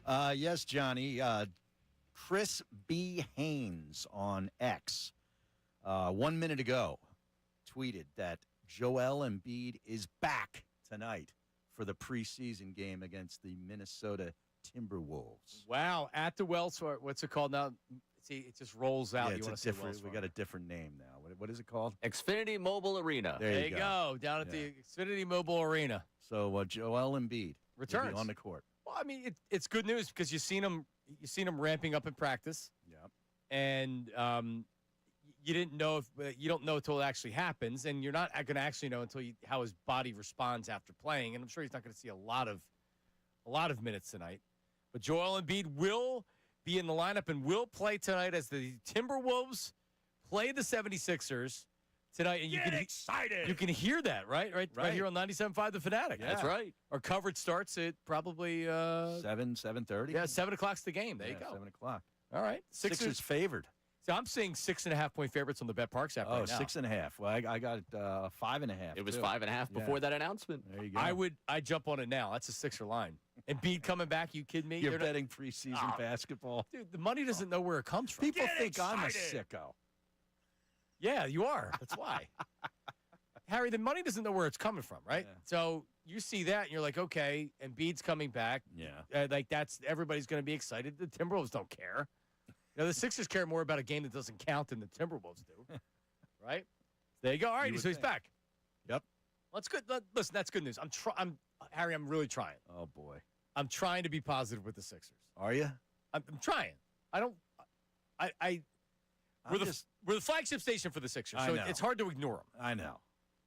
But I ignored them all last season. I've ignored them for years. I ignored the entire association last season. Yeah? Not one game. You didn't watch one game? Not one. Huh. I watch a lot of college basketball, but I didn't watch any NBA. I don't watch a lot of college basketball either. It's hard. And I don't. I pretty much watch the Sixers. The one thing I don't do is I don't watch out of market games. So I'm not watching TNT. Right. I'm not when the Sixers aren't playing. I'm not watching around the league. Well, I mean, the pregame, I look at box postgame, scores. halftime show on TNT was better than the NBA. Correct. Yeah, they don't even want to talk about the game. No, those guys. They're terrific. They're not even watching the games. ESPN will probably ruin that show. Well, that's something Charles has talked about. Yeah. Yeah. So there you go. There's your update with Joel Embiid. Well, that's good. There's your NBA minute. Right. Well, there's another story that's out there too, but we'll get to that a little bit later on with the 76ers. All right, let's go to Mad Mike checking in. Mad Mike, good morning. How are you, buddy? Hey, I have breaking news. Joel Embiid just got injured again, and he's out for the season. Sorry, guys. Yeah, you were that loser. I want nothing good for that loser. I hope he I already annoyed that he's a millionaire, has millions of dollars, but I want nothing good for him. I hope he never plays another second of basketball ever again. Well, I mean, it's not nice, Mike. That's terrible. But what's the matter with you? The one thing with Embiid, and I always was saying it this morning actually. I said it to Ray that he has a degenerative knee condition. Yes. So best case scenario is he's able to manage it and he's able to play 40 or 50 games and he's able to be well enough once the playoffs start. They can have like this magical run where everything kind of works for him. But he never has really been. Good thing we It's not gave him him. an extra 3 years at insane money. Yep. Right. I don't want to hear. So I don't want to hear that he's starting tonight in October. I want to hear when he's starting in April. Right, and he has 35 points and he Right. plays 32 minutes and everything else. All right, Mike. I know you got something on the Eagles. Go ahead. Yeah, I love how like 2 50-year-olds were playing last night and looked worlds better at quarterback than Jalen Hurts ever could. So I mean that makes you feel good about our quarterback who has never progressed since his rookie year. Same exact player, just way more talent around him, and he's some mythical leader. Then he's awesome. Another guy I can't stand. He is patently a fraudulent. Like he's just like Bryce Harper. Like pander in chief, frauds, not real. Is there anybody that you like? Who's your favorite player, Mike? I guess I like the kicker. Such a good What's the matter with you? So I'm watching the game last night, Harry. Thank you, man, Mike. I'm watching the game last night. That was very entertaining last night. Joe Flacco at 40 years old. I mean, the game went way over. Both teams scored in the 30s. I had the over. Cincinnati has to settle for a field goal to go up by 6, and that's 7 minutes left to go in the fourth quarter. And it's Pittsburgh's going to drive down and score a touchdown. They left too much time on the clock. They did it. So they're only up by a point. Because in the NFL, you only need 15 seconds, and go down. It's incredible. Yeah, so Cincinnati was able to drive down, make a very easy field goal, and then, they're just kneeling on it to wind the clock. It was a great play call. Were you watching this last night, Ray Dunn? Were you watching the game? I watched the first half, and I'll be honest with you. I didn't have anything to eat. I was down at a brewery. I accidentally got a little drunk and was like, I got to go to bed. I got to be on TV tomorrow. And you did TV this morning? Yeah. Every day I've been in here, the night before, he's been drunk. Yep. Whoa. Drunk is not the word I would use. Well, last night he was drunk. Yeah, last night it was one of those sneaky. The brewery closes at halftime. It closes at 10. Well, and I was walking home, and I was like, oh, my God, I got to go home and pass out because I got to wake up, do the show sheet, and go to PHL 17. As soon as the game went over 45.5 in the beginning of the fourth quarter, I went to bed. So there was a great play call by the Bengals because it's one of these spots in a game where Pittsburgh's starting to use their timeouts because they know if there's one more first down, the game's going to be over. But if they stop the clock and they stop the first down, they're getting the ball back. Right. So Tomlin's using timeouts with 2 minutes, a minute 50 left or whatever. And it's a first and 10. And instead of running the ball, which is what most teams would do, he goes Flacco in the air to T. Higgins. Great throw, completion, and T. Higgins goes and he slides down instead of trying to go for a touchdown. He slides down at the 10-yard line. And it's the game. Yeah. Because now they position themselves, they kneel to wind the clock down, and they kick an easy field goal to win. But it was in that spot, 28 out of 32 teams in the NFL run the ball to try to get rid of the timeouts. Because if that's an incompletion there, now Pittsburgh will have a timeout, plus they get the ball back. Right. So the game's not going to be over. They ended the game right there. It was a great play. Did you know there's been one game in the NFL history where both QBs completed 65% of their passes, threw for 3+ touchdowns with a 100+ passer rating, threw a 25+ yard TD pass, and erased a double-digit deficit? That was last night's game. So that was the only time it's happened? Yes. Aaron Rodgers had 2 picks, had 4 touchdowns. So Joe Flacco, 31 of 47, 342 yards and 3 touchdowns. No interceptions. No interceptions. Rodgers' 2 picks led to 10 points for the Bengals. When remember Flacco was here briefly? He looked cooked. Yeah, he did. He looked unbelievable last night. Great. 40 years old? He's been on that, more years. He's been on that team for a week. 4 years. And he looks like he's got the whole playbook. It's unbelievable. We need to convince teams for 4 more years. We got to get him to the Brady age, man. He's been saying this. Oh, really? Even before he got traded. His goal in life right now is to get Flacco another starting job next year. Every year. Well, I based want him to on get what he past looks Brady. like, he'll get one. Exactly. Yeah. You're exactly what we're looking for. Yeah. Welcome to the team. He's been in the league 18 years, I think. A kid that was at Pitt where he ended up transferring from Pitt goes to Delaware. Yep.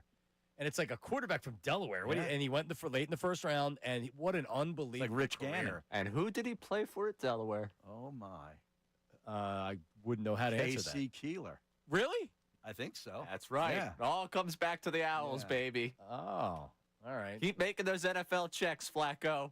We'll be right here when you need us. How about you donate? Seriously. A little NIL money, Joe. What do you say? Give KC a Give us some help dollar. over here. All right, coming up. If that's my friend Kay in North Carolina, hang tight. I didn't see you up there. 610-632-0975. Carson Wentz spoke about Philadelphia ahead of Sunday's game. It's not official, but it's almost unofficially starting. Feels like it's going to happen. All right. Carson Wentz against the Eagles. Who could have thought this is happening again? We'll play you what Carson Wentz said. Take some phone calls as well. Rock, you got to get on the Wentz wagon. Middays with Marks, 97.5 The Fanatic. The Fanatic's Andrew DiCecco, the Philadelphia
There you go. We're back. Middays with Marks, 97.5 The Fanatic. News at noon with Ray Diggity Dunn, who was drunk last night. Yeah. I mean, he has quite the nightlife, man. I mean, to be 25 and young and a big star on the radio. I couldn't imagine. Imagine, Harry. I had to beat him off with a stick. Yep. Yeah, Harry became famous when he was older. So he didn't get the... Famous? Yeah. Well, if that's what you call it. I was 40. I know. You became a big radio star in your 40s. I really defied the odds. You certainly did. But I gave out bad information in the previous hour when we were talking about a dual national champion. Remember, I said BYU, Georgia Tech? Yep. It was Colorado and Georgia Tech. Oh, you son of a... Yeah, John Kincade corrected me, and I'm glad he did, because that was Bill McCartney's Colorado Buffaloes. What year was that? Like 90, 91, somewhere around there. It was the early 90s. Trying to think who would have been on that team. I like the year that, and they weren't co-national champions, but the year Penn State, the Kerry Collins 94 team. Oh, yeah. Nebraska was the national champion. Yes, but Penn State beat Oregon in the Rose Bowl. Crushed them. They crushed everybody that year. Yeah. They crushed everybody that year. And I just remember for years and years, because it really isn't that long ago that they finally said, let's have a college football playoff. The amount of people that were, oh, you don't need a college football playoff. It's fine with the bowls. Like, why would you not want a playoff? I know. Think about how great the playoff is now. They have a college football, even though last year wasn't great because the matchups weren't great. Matchups were terrible. Right, but still, for years, it's like, no, let's let this bowl decide. Right, a meaningless bowl. A meaningless bowl, and then like the teams don't even play, and it's like, okay, well, we're going to do a vote now, and that's how we're going to decide who the national champion is. It is stupid. All right, so let's get to Carson Wentz. He spoke about the game. He spoke about playing against the Eagles with the Vikings. Looks like he's going to get the start as JJ. I don't think they're rushing JJ McCarthy back. He didn't look very good. He didn't look good in the first couple of weeks of the season. He didn't. And Wentz has looked okay. He's looked all right. Here's Carson Wentz. Earlier in my career, maybe I had a different feeling, but at the same time, you look over there and I'm not even sure there's anybody on the defensive side that I played with. It just looks different. So it's another opponent. A lot of respect for those guys. There's still guys in that organization. There's a lot of good people that I still have a lot of care for and respect for. But at the same time, that feels like multiple lifetimes ago at this point. Yeah, I'm thankful for it. They went and got me at a high pick, all the things. It was quite the roller coaster over there. Winning the Super Bowl, even though I was hurt, right here in this stadium. I'm thankful for so many things. I grew up as a man. I got married, had a kid while I was there. So there's so many life changes that took place there. So grateful for my time there. Obviously, it came to an end rather abruptly, all the things. Everybody knows all that. But grateful for all the opportunities I had while I was there. Wow. Sounds like a different guy. Brock, you got to get on the Wentz wagon. You're welcome. That was mine. Yeah. He's faced the Eagles once as Washington. When he was with Washington. He got beat. And he was as spooked and cooked in that game. Yeah. I think it was 6 times or 8 times. 9 times. Was it 9 times? I'll never forget. I was actually talking about with one of the dads last night at my kid's softball practice. He got to a point, and I don't know where he is right now because honestly I haven't watched him play a lot, where even if there wasn't a pass rush, he thought there was a pass rush. He heard ghosts. Man, there's a definition of the ghost. That was Carson Wentz. Yeah, now I saw him in the final drive, the scoring drive of the game over in Europe, the last game they played against Cleveland, and they ended up coming back and winning the game. He looked really good in that drive. That's all I've seen. Yeah, and you missed the first half of that game because that was a Wentz masterclass. It was? Yeah. The reason they were in that situation is because Wentz put them in that situation. But he got out of it. Yeah. Can't get a game-winning drive, you're not losing. He was known for that, sort of like Andrew Luck was. Andrew Luck would throw a couple of picks, and then he'd lead the team back, and it's like, wow, look at his comeback. Yeah, the only reason you're in that situation is because he threw the ball away. Because of you.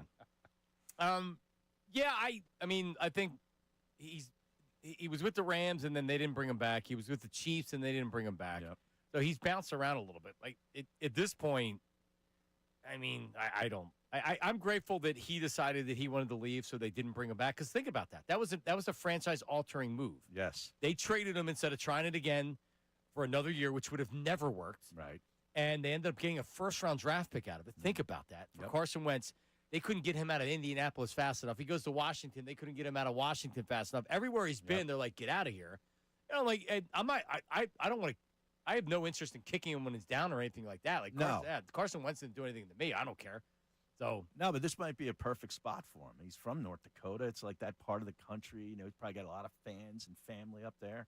You can do the skull chants or whatever they do. I mean, J.J. McCarthy will always be there. Young player, just ride it out. Ride it out with Win Wentz. as many games as you can. Yeah, and if McCarthy, if he starts to start, like I don't know if it's McCarthy's more hurt than because they're saying he's like limited in practice. Yeah.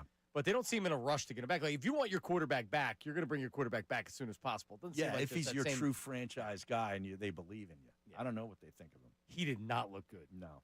This year. He didn't. Let's go to Kay. Kay in North Kakalaka, Carolina. Kay, how are you? Can't punch her up. I don't know why. Uh-oh. Well, it's the screener. Oh, okay. Kay, hello. How are you? Hey, Johnny Marks. How are you? Kay. Hello. Hey.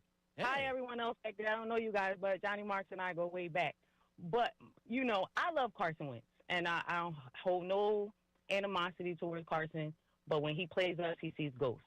So that's all he's going to see on Sunday. He's not, I mean, and that's just what even a comment he just made, let you know he's seeing ghosts talking about coming back here. Yeah. It's just about coming back here. And he was like, oh, it ended abruptly. No, you were hurt, dude. That's why it ended abruptly. But he got us to the Super Bowl. Yes, he did. But Nikki Sixx finished it. So that's just it. So I don't wish anything bad on Carson. I always wish him well until he plays us. When he plays us, it is what it is. Sorry, Carson, you're going to take this L and go home just like he did when he was with the Commanders. It's really that simple.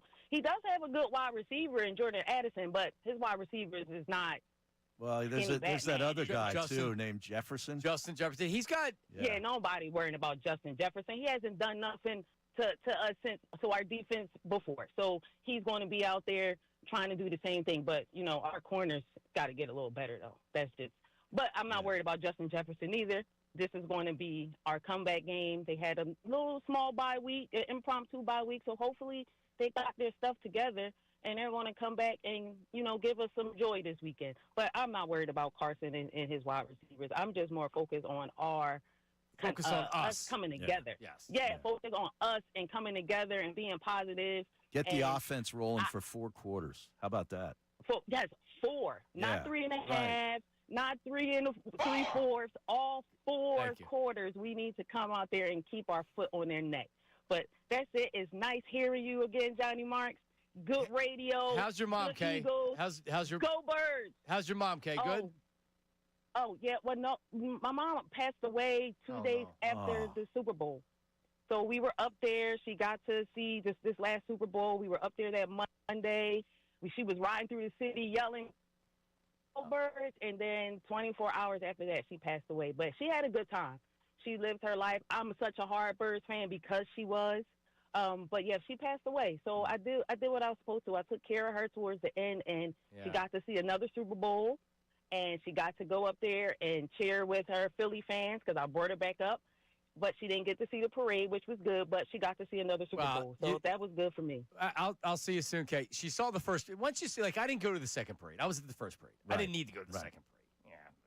Well, I did radio during the first parade. Yeah. Yeah, and then second one I was gone. So were you on the air during the? Yes. So you were on the air during the. Oh parade. yeah, Jason. You and Jason. Yeah, that was great. It was awesome. I forget what happened when around here. Like I forget when you guys. When you parted and then Jason was working with Anthony. Well, it was the parade was obviously February of 2018. Correct. October of 2018, I was out. Okay. So it was shortly after that. That was the end. But where in North Carolina does she live? Do you know? I'm not sure. No, okay.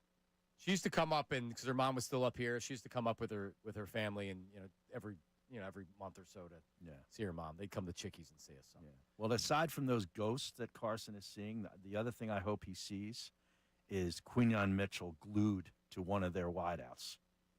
Yeah, we'll find out from for Tim. 4 quarters. Tim McMahon is coming up in about an hour. Yeah. Ray Dunn. Hopefully he joins us. Yeah, he will. 12:55. 12:55. We're ready for it. All right, coming up, News at Noon featuring Donovan McNabb. I don't even know what this is. Can't wait. Ray's least favorite city and Matt Rule. Now, that's a trifecta for the news at noon. That's coming up next. It is Middays with Marks, 97.5 The Fanatic. Now on 97.5 The Fanatic Sports Update. We're the same. I'm Ray Dunn with this Fanatic Sports Update. Dave Dombrowski and Rob Thompson met with the media yesterday as the Phillies offseason is underway, and two of them spoke about a lot of the same things, keeping a lot of things the same, and they're looking to keep this core intact. One of the things that will not stay intact is all of the free agents as Phillies, because Kyle Schwarber, JT Realmuto, Ranger Suarez, and Harrison Bader. Dave Dombrowski said it's impractical to retain all four of them. Rob Thompson is going to get a year tacked on to his contract at some point this winter, according to Dombrowski. Dombrowski believes going into this offseason, this team doesn't have a gaping hole. The reality of it is we have a lot of solid players in our lineup. There's not a gaping hole. Sometimes guys just have to do a little better than they do, and you hope you get them hot, and you look to get a little bit better here, a little bit better there. We'll continue to react to everything he and Thompson had to say throughout the day today. Eagles-Vikings Sunday at 1 o'clock. Looks like Carson Wentz is going to get the start for the Vikings. Thursday's practice report for the Birds had Grant Calcaterra as a DNP, and both Jalen Carter and Landon Dickerson were limited. Harris Blitzer Sports Entertainment hired Bob Myers as the president of sports. He'll oversee all their teams, including the 76ers. This update is brought to you by King's Hawaiian Sliders. Eli Manning reminds you there's nothing like football and King's Hawaiian Sliders. King's Hawaiian Sliders, they're so good that they've made me read Eli Manning's name 4 times, and I'm still reading it for you.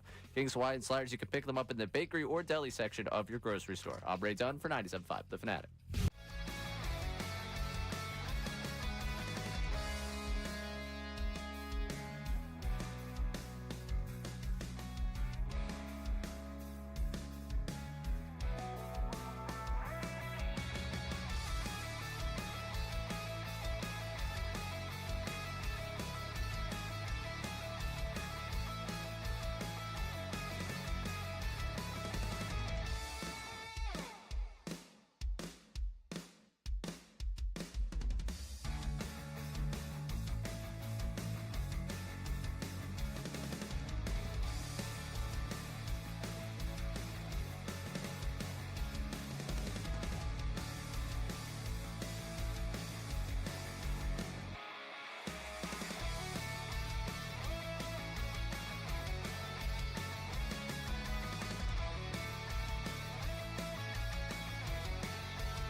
WPEN and WPEN HD1 Burlington, Philadelphia, Beasley Media Group Station, broadcasting live from the Comcast Business Studio, powering possibilities. The 12 o'clock hour of the program brought to you by Service First HVAC, offering 0% financing for 48 months, rebates and tax credits up to $4,300 when purchasing a heating and cooling system. You can learn more at ServiceFirstHVAC.com.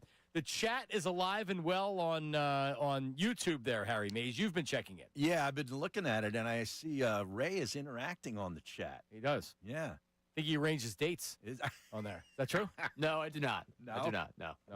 You ever met a listener? Yeah. I've met the YouTube chat out before. No, when I'm talking about a listener, I'm not talking about a male listener. No. Why not? Yeah, why not? You leave your DMs open and you see what happens. You're not really in radio until that happens. Yeah. All right. Well, my career is starting at some point. Yeah, when we do the segment of DM dating with Ray. Looking forward to that one. Yeah. It's going to be good. All right. We'll get back to it after the news at noon. This city needs its news. Now, it's time for I'd like to be remembered as a good newsman. the news at noon That's the coolest story I've ever heard in my entire life. That's insane. with Ray Dunn. All right, news at noon time here, and I want to start with number 5.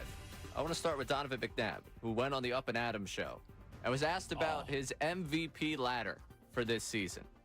His selection, Dak Prescott. Here's the explanation from 5. Dak, first of all, has no defense whatsoever. CeeDee Lamb has been hurt. They've been mixed matching different guys. It's just pretty much him. And they're running the football, yes, but their play action game and intermediate passing game has been on fire. They're the reason they're in a position they are is because of Dak. I'm embarrassed. Now, I think his reasoning is pretty sound, but he's doing that to tweak us. Yeah, he'll never think of Philadelphia in a positive way when he's saying things. You're right. He'll say something Right, like that's that. a dig. But he backed it up with some factual information. I mean, Dak has been pretty good with only one wide receiver. Here's the reality. Dak Prescott needs to win in the playoffs, and it's going to be very difficult to do with that organization. But the reason why the Cowboys haven't won more is in large part because Dak Prescott's performances in the playoffs. It just is. Dak Prescott's a good quarterback. No one takes him seriously for being a true contender ever. No. And a lot of that is because of Dak. So, there you go. MVP, though? No, it's Baker Mayfield. Yeah, now, if you're naming an MVP, you don't need to be different. Baker's got them 5-1. It's Baker. Well, but you think he's going to say Baker Mayfield? No, he's not. No, of course he's not going to.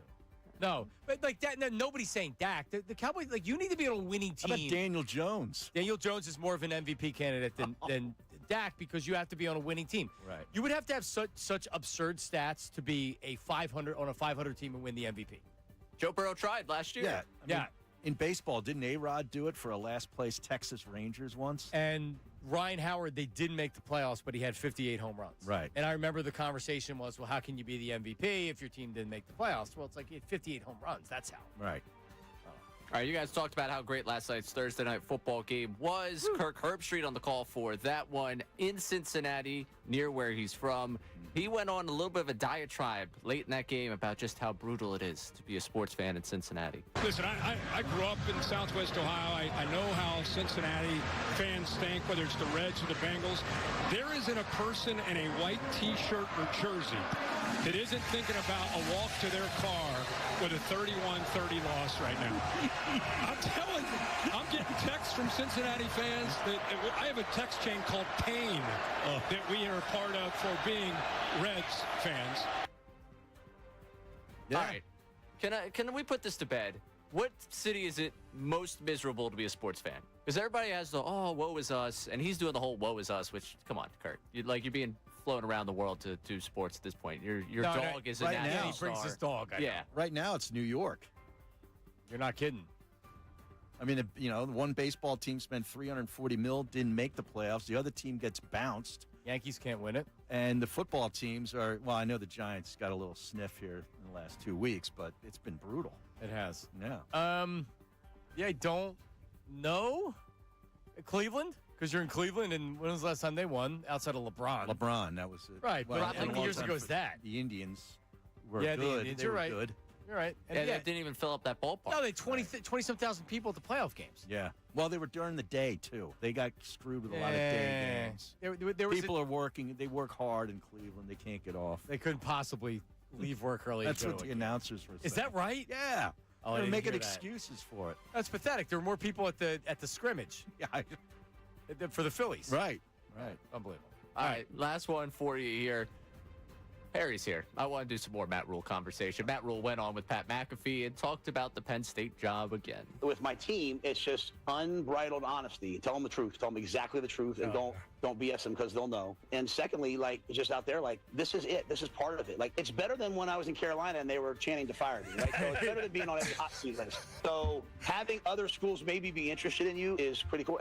But I don't do that during the season. I don't mess around with that. I don't play that. And at the same time, this is not a jumping off job. This is a destination job. This is one of the greatest places in the world. This is a town of 300,000 people. This is everyone says like Lincoln. It's 300,000 people here in Lincoln. Like, I can do whatever I want here.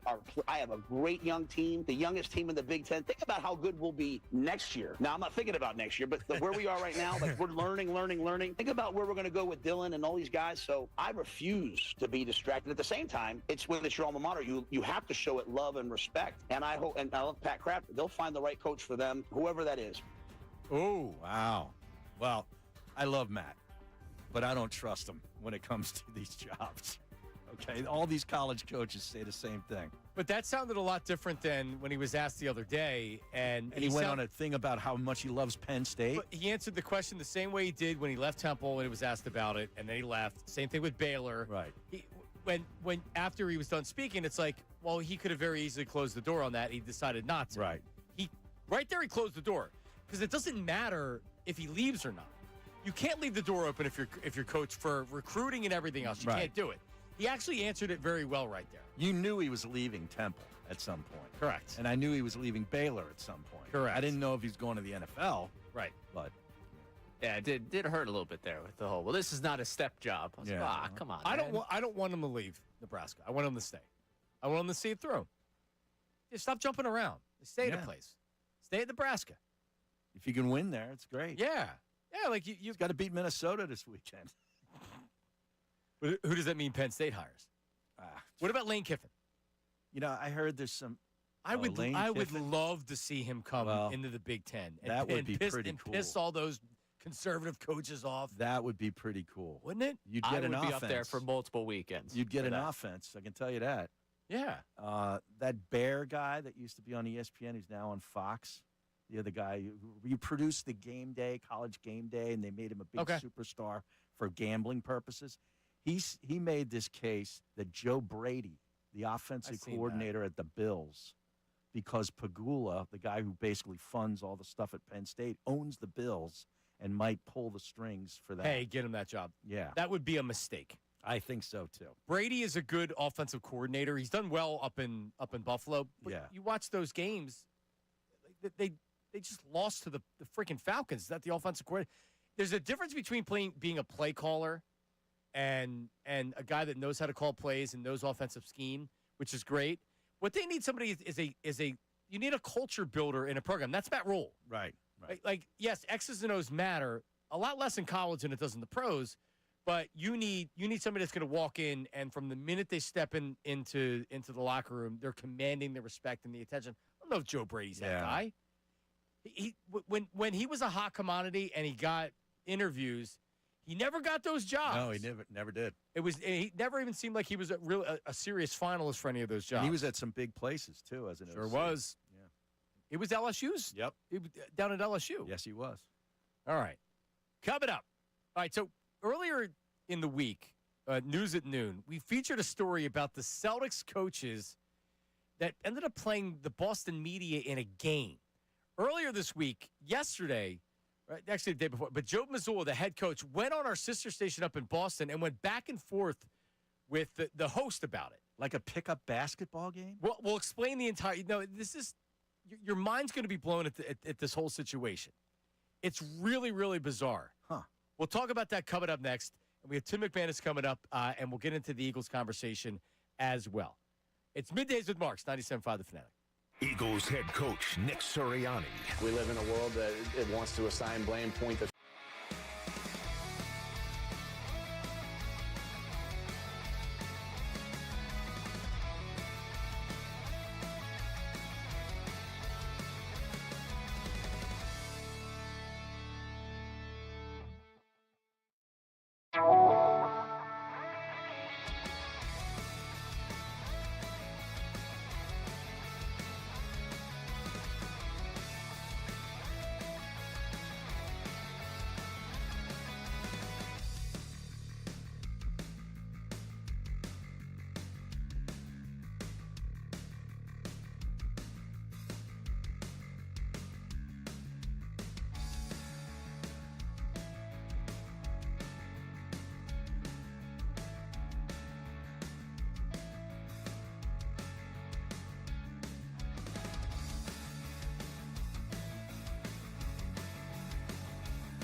Ray Mays in for Friday with Ray Dunn, of course.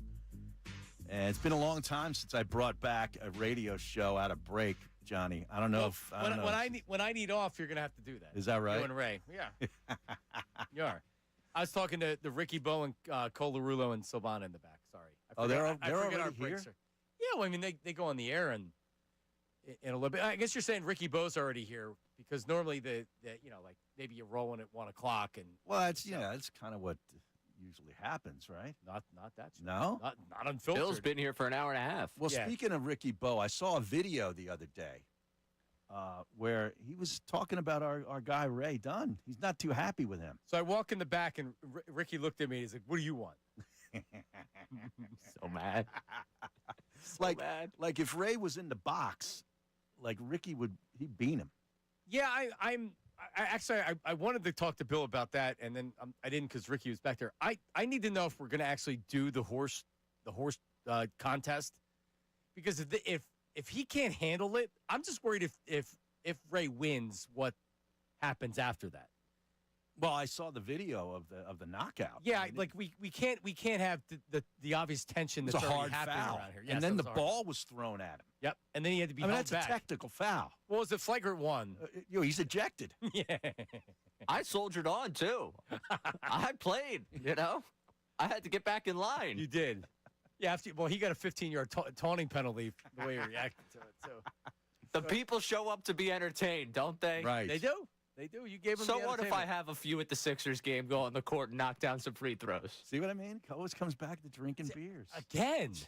You gotta hide it a little bit better. Wow. Trust me. I hide it. Yeah, Harry's not openly talking about how much he's drinking. I said a few. Okay. Yeah, 1 or 2. They're expensive at the game. I can't have more than that. All right. Well, so earlier in the week, this was a News at Noon story. So I'll give you the lowdown, then we'll play the audio. So the Sixers media, I know they used to have a game at the Palestra, I believe, where everybody that's in the Philly media, it would be a pickup game, and they would choose sides. Right. It was the media against the media. Though. Correct. Right. So they do the same thing up in Boston. They show up to the Celtics practice or whatever, and then it's media on media game. Okay. Joe Mazzulla, the head coach of the Celtics, said, "We're not doing that. It's going to be us against you, the coaches against you, the media." So the Celtic coaching staff, a lot of guys who have probably played a lot of basketball. Sam Cassell's on the staff, former All-Star. So everybody on that staff at least played Division I basketball and played professionally somewhere. Wow. So you think about that, all right? Against, and I mean, look at who covers the 76ers. So, I mean, Boston's version of D. Lynam, Keith Pompey, Bob Cooney, Kevin Cooney, you, Andy Jasner. Yeah, I mean, Kyle Neubeck. Yeah. Devon, Devon can play a little bit. Now, but Devon would be pretty good. He's 5'3", so he doesn't have great size, right? So, I mean, think about that. You run a box and one on Devon. Now, but still, like, all right, it's fun. Go out and play a game. The final score is 57-4. They scored 4 points. It was 57-4. They full court pressed them the entire game. That's ridiculous. So they were hard fouling. They were dunking, and then like I saw one video where they dunked on them. Immediately after they dunked, then it's not only they full court pressing, they're guarding their inbound pass play. too. Like, I mean, come on, really? Really? It'd be one thing if you, all right, we'll let them shoot some threes, and no, they were hard fouling, they were muscling them inside. It was 57-4. Anybody get hurt? You know who would have gotten hurt? One of those Boston coaches, because I would have bridged them or something like that. Seriously, but that's what happens when you do something. You're going to try to humiliate a bunch of people. Yeah, that ain't gonna. I mean, that's a bad idea. So Mark Bertrand, who hosts on our sister station up in Boston, the Sports Hub, hosts Middays, and they have Mazzulla on as a weekly guest. So Bertrand wasn't going to let him get away with it. Here's how it sounded. You put an ass whipping on those writers. That's Scott Zolak. You're the man. Right? 57-4, Joe. It's, again, kind of the world we live in today where one tweet or doesn't tell the whole story, or, you miss the context of what the point of something like that is, and the intention of it wasn't to get out, but that's kind of the world we live in. It's something I want to do more. Put them in a place more, right? Yep. I got to be honest with you. I don't know that everyone knows, and you're talking about the context. I don't know the context. All I know is that it was 57-4, and I don't understand why you wanted to do that to them. Why not? I don't get it. What is the context? How did this come to be? We got wind that they were coming into play, so I was like, let the coaches play as well. Again, it'd be the equivalent of us, going out to dinner. The more we could be on the level playing field of like we're all have our guard down. All right, so just stop it for a second. It's on the same thing as going out to dinner? What? Yeah, humiliating a bunch of media members and full court pressing them is the same thing as going out and getting a bite to eat with them. A real bonding experience. Wow. Winning by 53 points. 57-4. All right, go ahead. Environment. I learned so much about all the beat writers, and it was a lot of fun. We're all the same when we get into a competitive environment. Everybody probably except you, Beetle. You probably don't have any competitive juices in you. No. What did you learn by full court press? No, seriously. Like, the same thing as going out to dinner. Yeah, definitely the same thing. Definitely the same. All right, go ahead. Well, I mean, I could go down to a playground and play like 4-year-olds and beat them 57-4. I could do that. I mean, if that's what gets you going, Joe. Can I offer a suggestion? Maybe next time, you guys have like 2 captains and you draft teams and you pick players and you have a nice mix of coaches and media members together. They can be teammates while also being competitive. Maybe have the score be a little closer. I don't know. Wouldn't that be a nice mix of media and coaches so that it's a game that someone might want to watch? Who scored the 4 points for the media? That's what I want to know. I don't know. And were they? Well, you would at least expect some 3-pointers being hoisted up, but they just kept 4. I mean, they didn't even give them that. The entire game. Jeez. I mean, what do these people look like, the media? Are they the same as here? I'm assuming it's the same as here. Maybe if you trotted out Philly media against the Sixers head coaches. Yeah, people would get hurt. What would you think? There'd be Achilles tendons and ACLs popping. Here's the equivalent to it. And Bertrand had said playing 4-year-olds. The equivalent is if the 76ers, if you said, hey, listen, I don't even know who their assistant coaches are anymore. But let's say, all right, so Nick Nurse. Hey, Nick Nurse. Why don't you go to the UFC gym and take on the heavyweight champion of UFC, get in the octagon and see what happens? And then the guy gets him on the ground and starts trying to break his leg. Choke him out. Because that's really what it is. Yeah. Just because they cover the team doesn't mean they need to be humiliated. Wow. Yeah, hey, Missoula, how about you go and you get in the octagon or go in the ring with a professional boxer? And let him start throwing haymakers at you. So what was the point of that? Like to make the media sort of put them in their place? He said it was a bonding experience. Yeah, he said there was context. What context is the 57-4? Seriously. I think it was a bad idea. Yeah. But it was pretty funny. There you go. Did you ever play in one of the PAL games or the softball game down at the... I did the softball game once. At the Citizens Bank Park, I did do it once. One time. Yeah. The last time I played, Rob Motti and somebody collided at first base, and I believe Rob had a concussion, but it was not diagnosed. Oh, my. What? Really? Yes.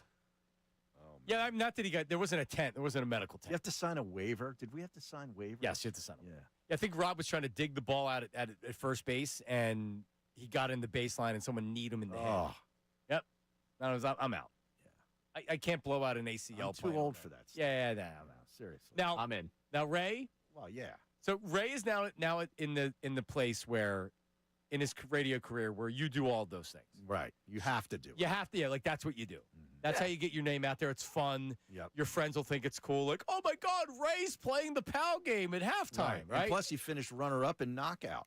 Right. That's right. So he's got kind of a reputation. I'm not going to mention who I knocked out because I don't want to cause any controversy around here. I will say, they won't find it cool.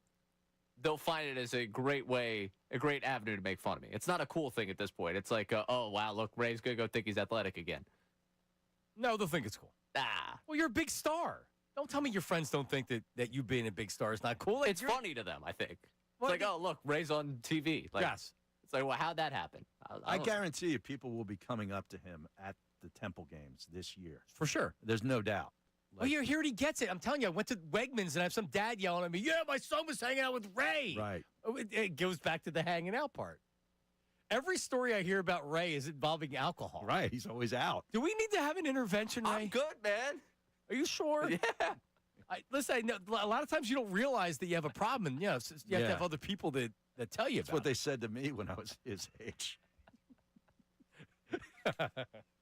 Just his age. Look how I turned out. All right, coming up, do the Eagles deserve the benefit of the doubt ahead of Sunday? Well, Dan Orlovsky thinks so. We'll look at that. We'll play it for you, and we'll look into the game. Tim McMahon is coming up at 12:55. Middays with Marks, 97.5 The Fanatic. Now on 97.5 The Fanatic Sports Update. More of the same. I'm Ray Dunn with this Fanatic Sports Update. Dave Dabrowski and Rob Thompson met with the media yesterday. They said a lot of the same things we've heard over the last couple of seasons following the year, and it feels like we're going to see a lot of the same faces come next season, though Dabrowski did say it's impractical to retain Kyle Schwarber, JT Realmuto, Ranger Suarez, and Harrison Bader, all four of them. So at least one of those guys will not be a Philly come next season. Rob Thompson apparently going to get a year tacked on to his contract at some point this winter, and Dabrowski believes this team doesn't have a gaping hole as he looks at it ahead of this offseason. The reality of it is we have a lot of solid players in our lineup. There's not a gaping hole. Sometimes guys just have to do a little better than they do, and you hope you get them hot, and you look to get a little bit better here, a little bit better there. We'll continue to react to everything he had to say throughout the day today on the Fanatic. Eagles-Vikings Sunday at 1 o'clock. Looks like Carson Wentz getting the start for the Vikings against the Birds. Thursday's practice report for the Eagles. Grant Calcaterra, the only one not to practice. Jalen Carter and Landon Dickerson were limited. Coming up at 12:55, we'll have Tim McManus of ESPN. This update is brought to you by Macy's Backstage. Macy's Backstage is a whole department inside your Macy's store where you can find the looks all for under $30 with new arrivals every day. You never know what you'll find. Find a location at macy'sbackstage.com. I'm Ray Dunn, your home for the best Birds coverage, 97.5 The Fanatic.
How about that?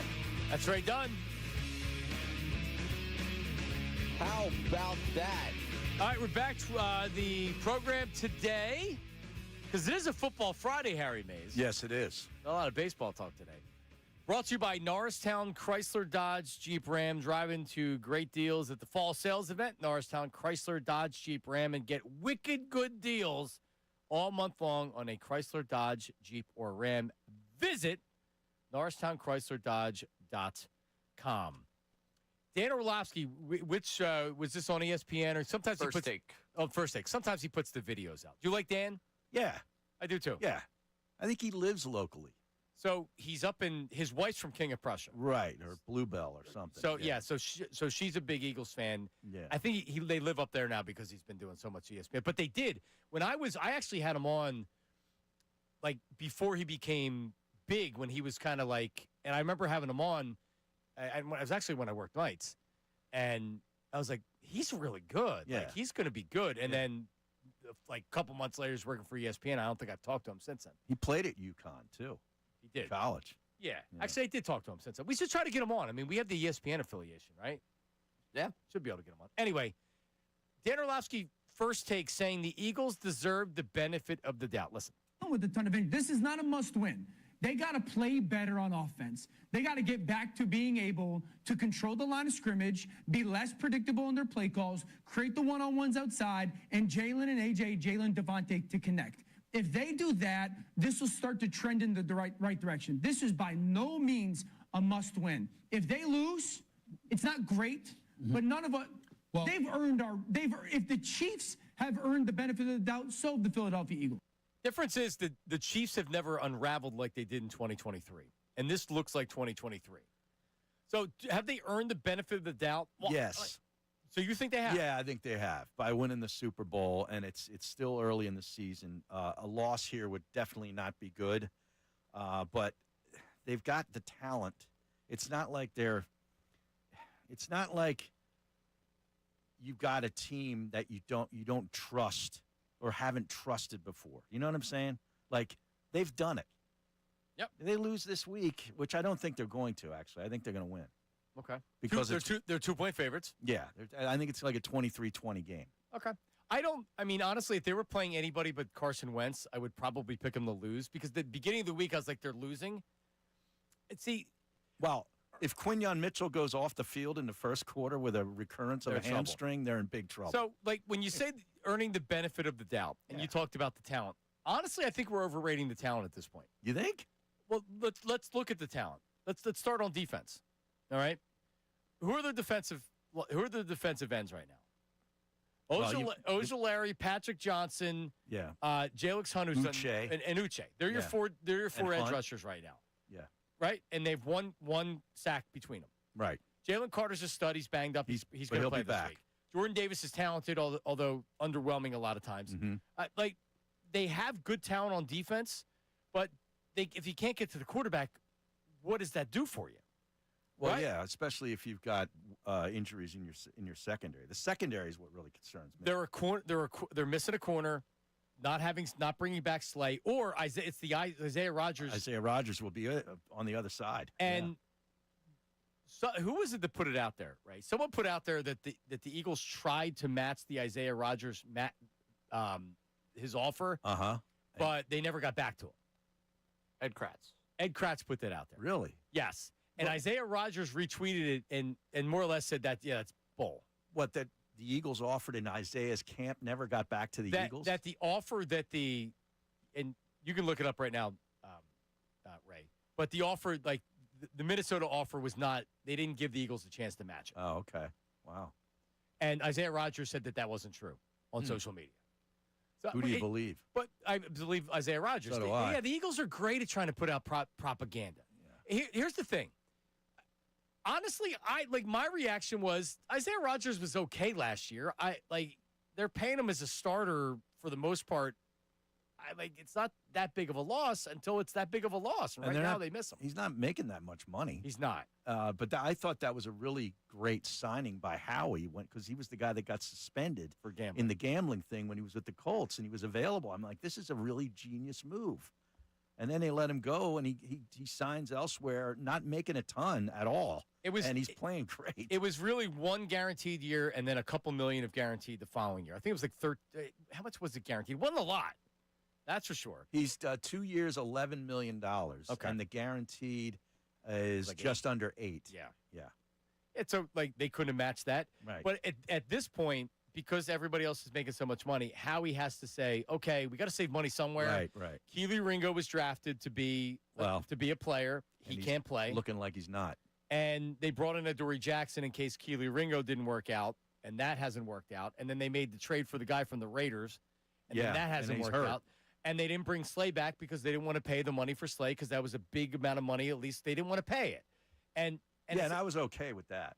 It makes sense why they would try it, but it hasn't worked out. The problem is they haven't replaced their second corner.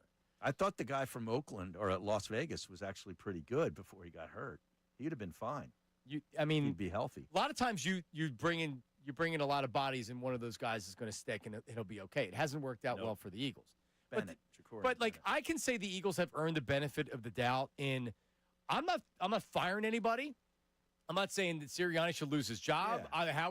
That's my benefit of the doubt. Right. I'm not bailing on him. For this week, Vikings defense and their defensive coordinator is going to pose problems for the Eagles. The coordinator's good. Because Brian Flores sends pressure, and they can get to the quarterback, and they can be disruptive, and they're struggling right now in the offensive line. And this offense right now, they can't run the football effectively, and that affects everything else that's going on. It's in a the trickle-down offense. effect. You're exactly right. And right now, that's the biggest issue with the offense. But you know what?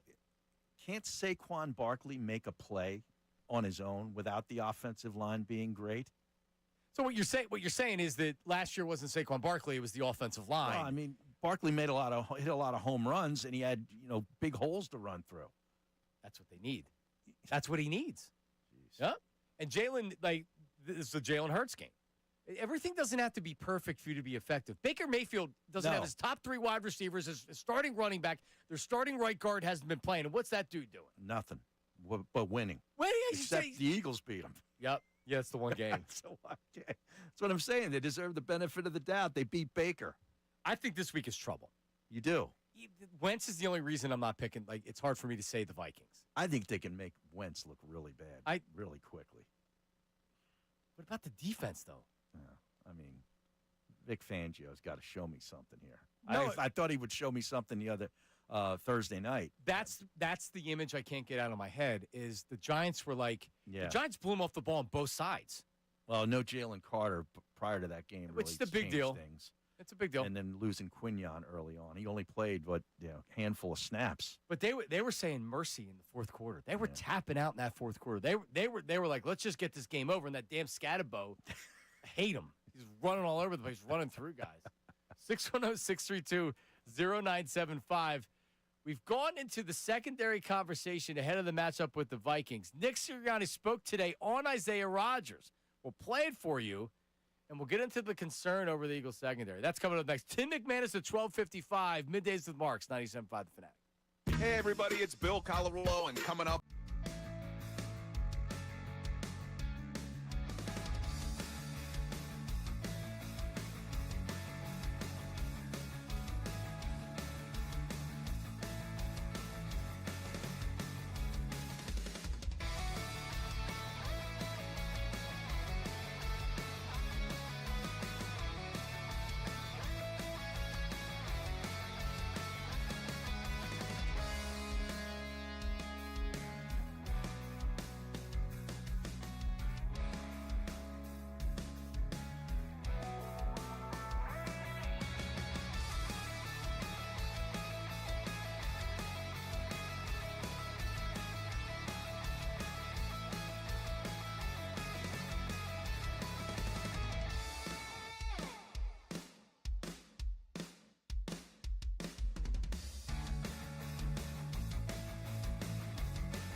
All right, we're back.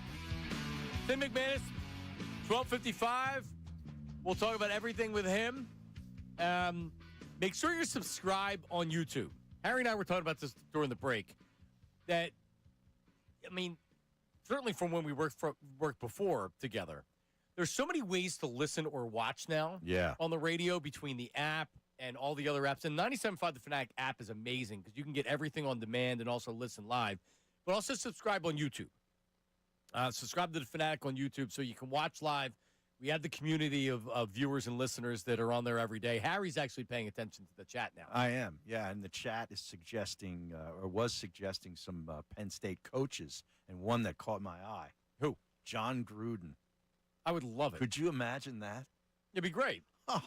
But don't they really need, like, you don't need, I feel like Penn State too often wants the guy that's going to be there for 10 or 15 years to where they can establish themselves. Yeah. And, like, you know what? How about you bring somebody in that's going to let a fire under everybody's ass and you win? You need a guy that's going to come in and burn the place down and win a national championship. Well, Urban and then Meyer's, forget about it. Urban Meyer's very available. Yes, he is.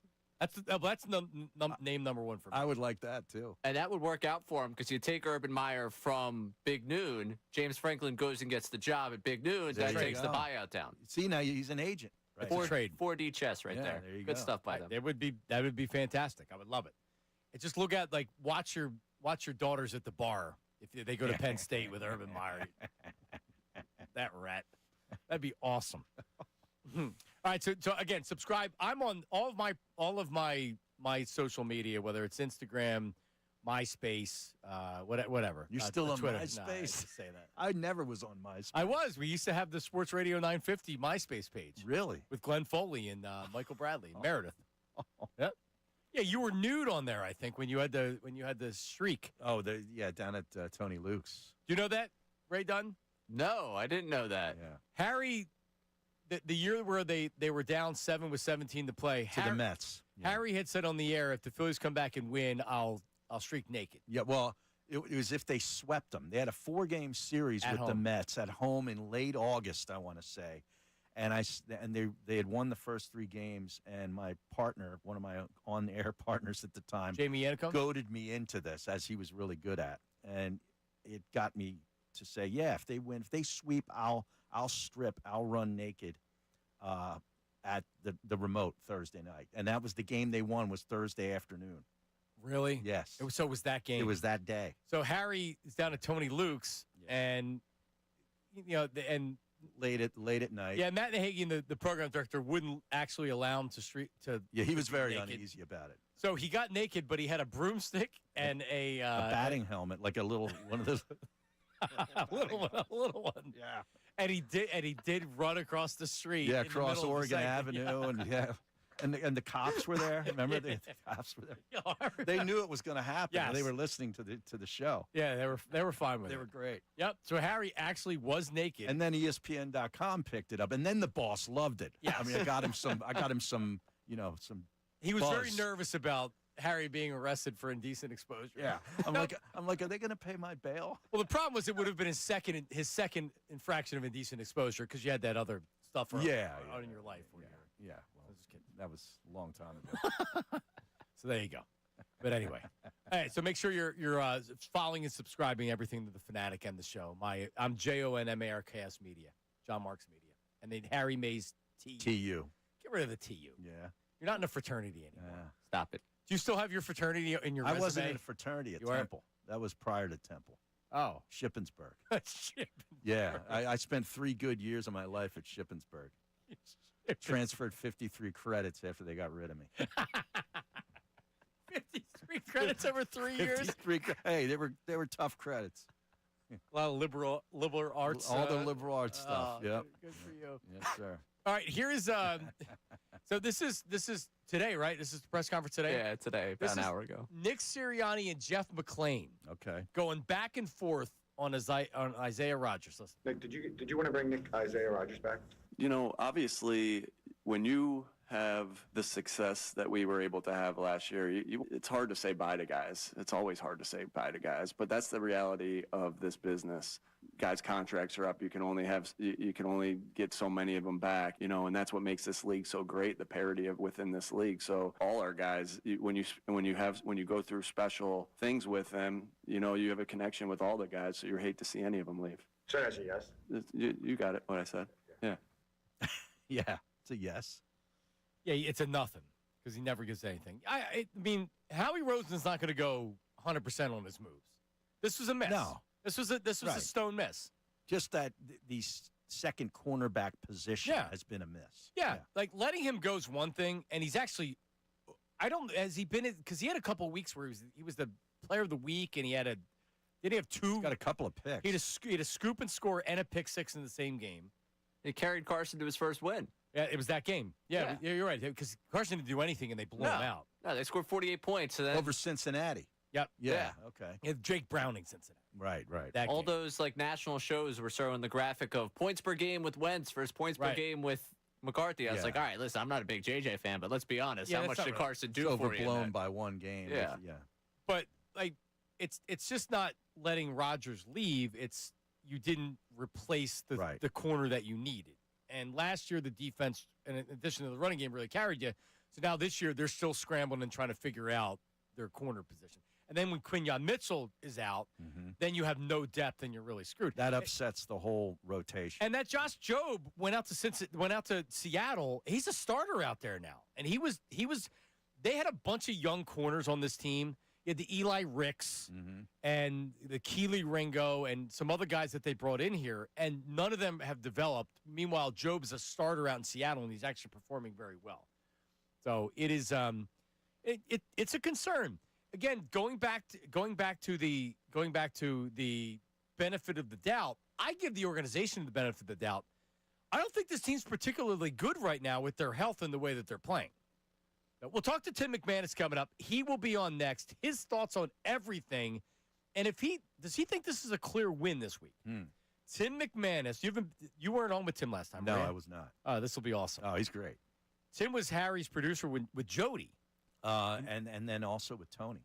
And with Tony. Oh, yeah. What about with the Schwartz? No. No. The Schwartz.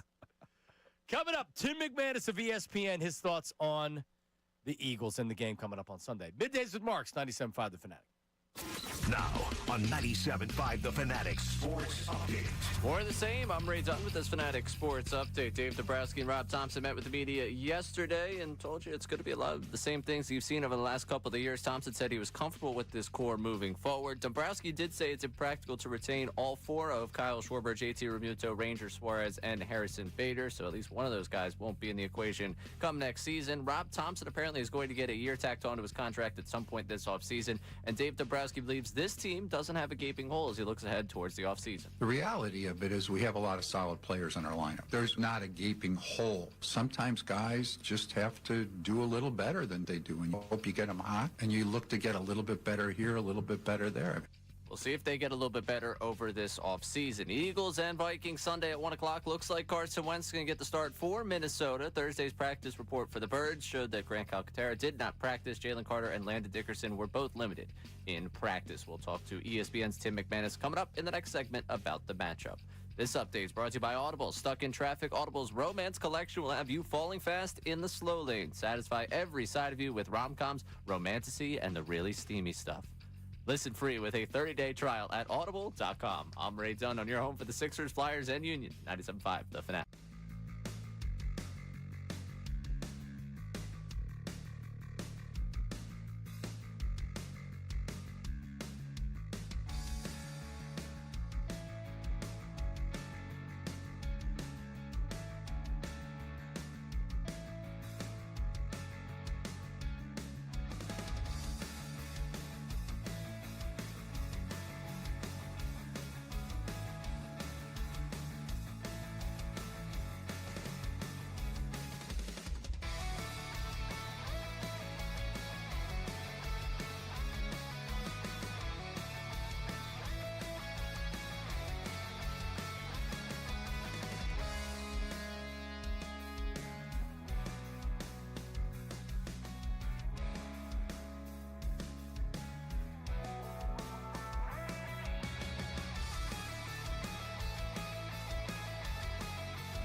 Middays with Marks, 97.5 The Fanatic. Tim McManus joins us in a second, as this is a Football Friday, and it's WPEN and WPEN HD1 Burlington, Philadelphia, Beasley Media Group station, broadcasting live from the Comcast Business Studio, powering possibilities, because Tim McManus from ESPN joins us on the Comcast Business Hotline. Can you believe this with McManus? Oh, he's the greatest. I put on SportsCenter in the morning. He's doing a stand-up in front of NovaCare, in front of Lincoln, inside Lincoln Financial Field. And we knew Tim McManus back when he wasn't this big shot ESPN reporter. Good afternoon, Tim. Guys, I come to you a humbled man. I just got off the practice field, right? And Nick Sirianni's just about ready to throw some balls in an individual drill. He decides to throw one to me. Right, I'm sitting on the sideline watching practice. Catch the ball, so goes well there, and then I throw it back, and man, I threw like the ugliest duck you could possibly imagine back to head coach Nick Sirianni. Like a Billy Kilmer duck. It was ugly. Like I had to ask him to give me another one because the first one was that bad that I had to try to at least reestablish a little bit of dignity, which I don't even know if I did. Did you get it? So you got a second throw? I got a second throw. Second throw was better. Okay. Those footballs obviously a lot larger than the ones that my son is using in Pee Wee football, right? So a little adjustment there, and we got somewhat on track. Yeah. I'm glad that he gave you the opportunity. Because I would have said no. Sorry, you're done. Remember when Bob Costas threw the first pitch out and it was terrible and he demanded a second pitch, and then Nahagian put him on the air and I got into a fight with him and I hung up on him because he's the biggest rat ever. I'm glad you got the second throw. Thank God. It wasn't pretty out there, boys. Well, you know what? What's not pretty right now? Your Philadelphia Eagles. And we actually spoke after the game on Thursday night. And Tim, since then, I can't get the image out of my head of that fourth quarter where the Giants just ran through on both sides of the ball. We're just running through the Eagles. Is it an overreaction to worry about the game this weekend? How are you looking at the game against the Vikings? I think it's an absolutely critical game for the Eagles. I don't want to lay it all on the line and be like, the season comes down to this. We know there's a lot of football left, and there's nobody in the NFC or the NFC East who are run away with this thing. So don't want to get too dramatic about it. But you're talking about a team that just got whooped by a Giants team that they've looked at as kind of like the little brother, or at least people in Philadelphia have for a lot of years now. They just haven't really been able to compete at their level.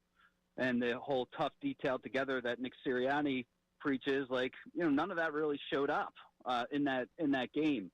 They usually at least you can bank on the fact that they have that physicality and they outmuscle people and they outwork people, not to mention the talent, and none of that really shone through. So now you're talking about 2 losses back to back, an offense that hasn't found itself, a defense that's reeling because of injuries, going into Minnesota against a good team. And if you end up, walking away with a similar product that you had against New York, then it's like, well, what was the mini buy for? And, are there actually any answers on this team? Whereas the opposite of that, if they show up and they knock down Minnesota, then you could say, okay, there's a blip and they're back on track. So for me, this is a huge game. Well, Tim, you're obviously in the building every day. You're on the practice field. You're at the games. And you were also back in 2023. Where we all know what happened as the season just unraveled and fell apart with ending up in a loss in the playoffs to Tampa. Are there similarities aside from losing 2 straight and, maybe, online to maybe lose their 3rd straight for the first time since then? Or are there similarities like that you notice just in the building? So I would say yes to that. I think that the first one would be so they're 4-0, and that's when A.J. Brown put out his cryptic tweet, right? That felt weird. Yeah. Why is that happening? That kind of felt like 2023, where they were 10-1, and you were still feeling that sort of undercurrent of uneasiness inside the building. And so, I think that there have been these kind of moments. Another one that I can think of is the loss to the Broncos, walking into that locker room. It felt way over-exaggerated versus, one loss, the first one in 20 games or whatever it was. How, I don't know, just down everybody was. It reminded me of I think it was a win against the Giants on Christmas where everybody was like, was really down in the dumps, even though they had actually won that game in the midst of their collapse. So there has been some of those moments, but that doesn't mean it has to be, that's the way that the script has to go. Right. Because there were times last year in 2024 where it felt kind of uneasy, and you had A.J. Brown pissed off, and you had, some of the foundation shaking like it was when they were 2-2, and they were able to pull out of it. So, yeah, there's a little bit of 23 and 24 sort of wrapped into the season, and it can go one of two ways. So, and back to 2023, I remember specifically that season, so San Francisco comes in and breaks them. And I remember after the game, Bosa comes out and says, well, if the Cowboys, and they played the Cowboys the next week, if the Cowboys want a template on how to beat the Eagles, rush Jalen Hurts up the middle, because even if you're not getting pressure on him, he's going to sense pressure, and it gets to him. So they get blown out by the Cowboys. I remember the game against Seattle, because Seattle I don't think was all that good. I remember thinking, they're not losing to Seattle. They lost to Seattle. Then they beat the Giants, as you mentioned, on Christmas. But that game against Arizona was the game where it's like, well, this season's over. At home. At home for the division. If they win that game, they wrap up the division, and they lost. They lost to the Giants the final week of the season. But, I just, honestly, after I watched them play last week against the Giants, I have to I have to wonder, everybody thinks they're coming out against the Vikings and everything's going to be fine. I don't know that. I saw them run through the Eagles' defense. I saw their offensive line get bullied again, and if they can't run the ball with Saquon Barkley, I see a quarterback right now with no confidence and that looks lost. So Carson Wentz starting, and it looks like he's going to start this week for the Vikings. That's the only reason I'm not picking the Vikings to win is because Carson Wentz is starting, Tim. Now, I guess the question is, another difference between 23 and this year is that Vic Fangio's at the helm. So you feel a little bit better about that, right? Everybody can hang their hat on, okay, like Fangio can get it together.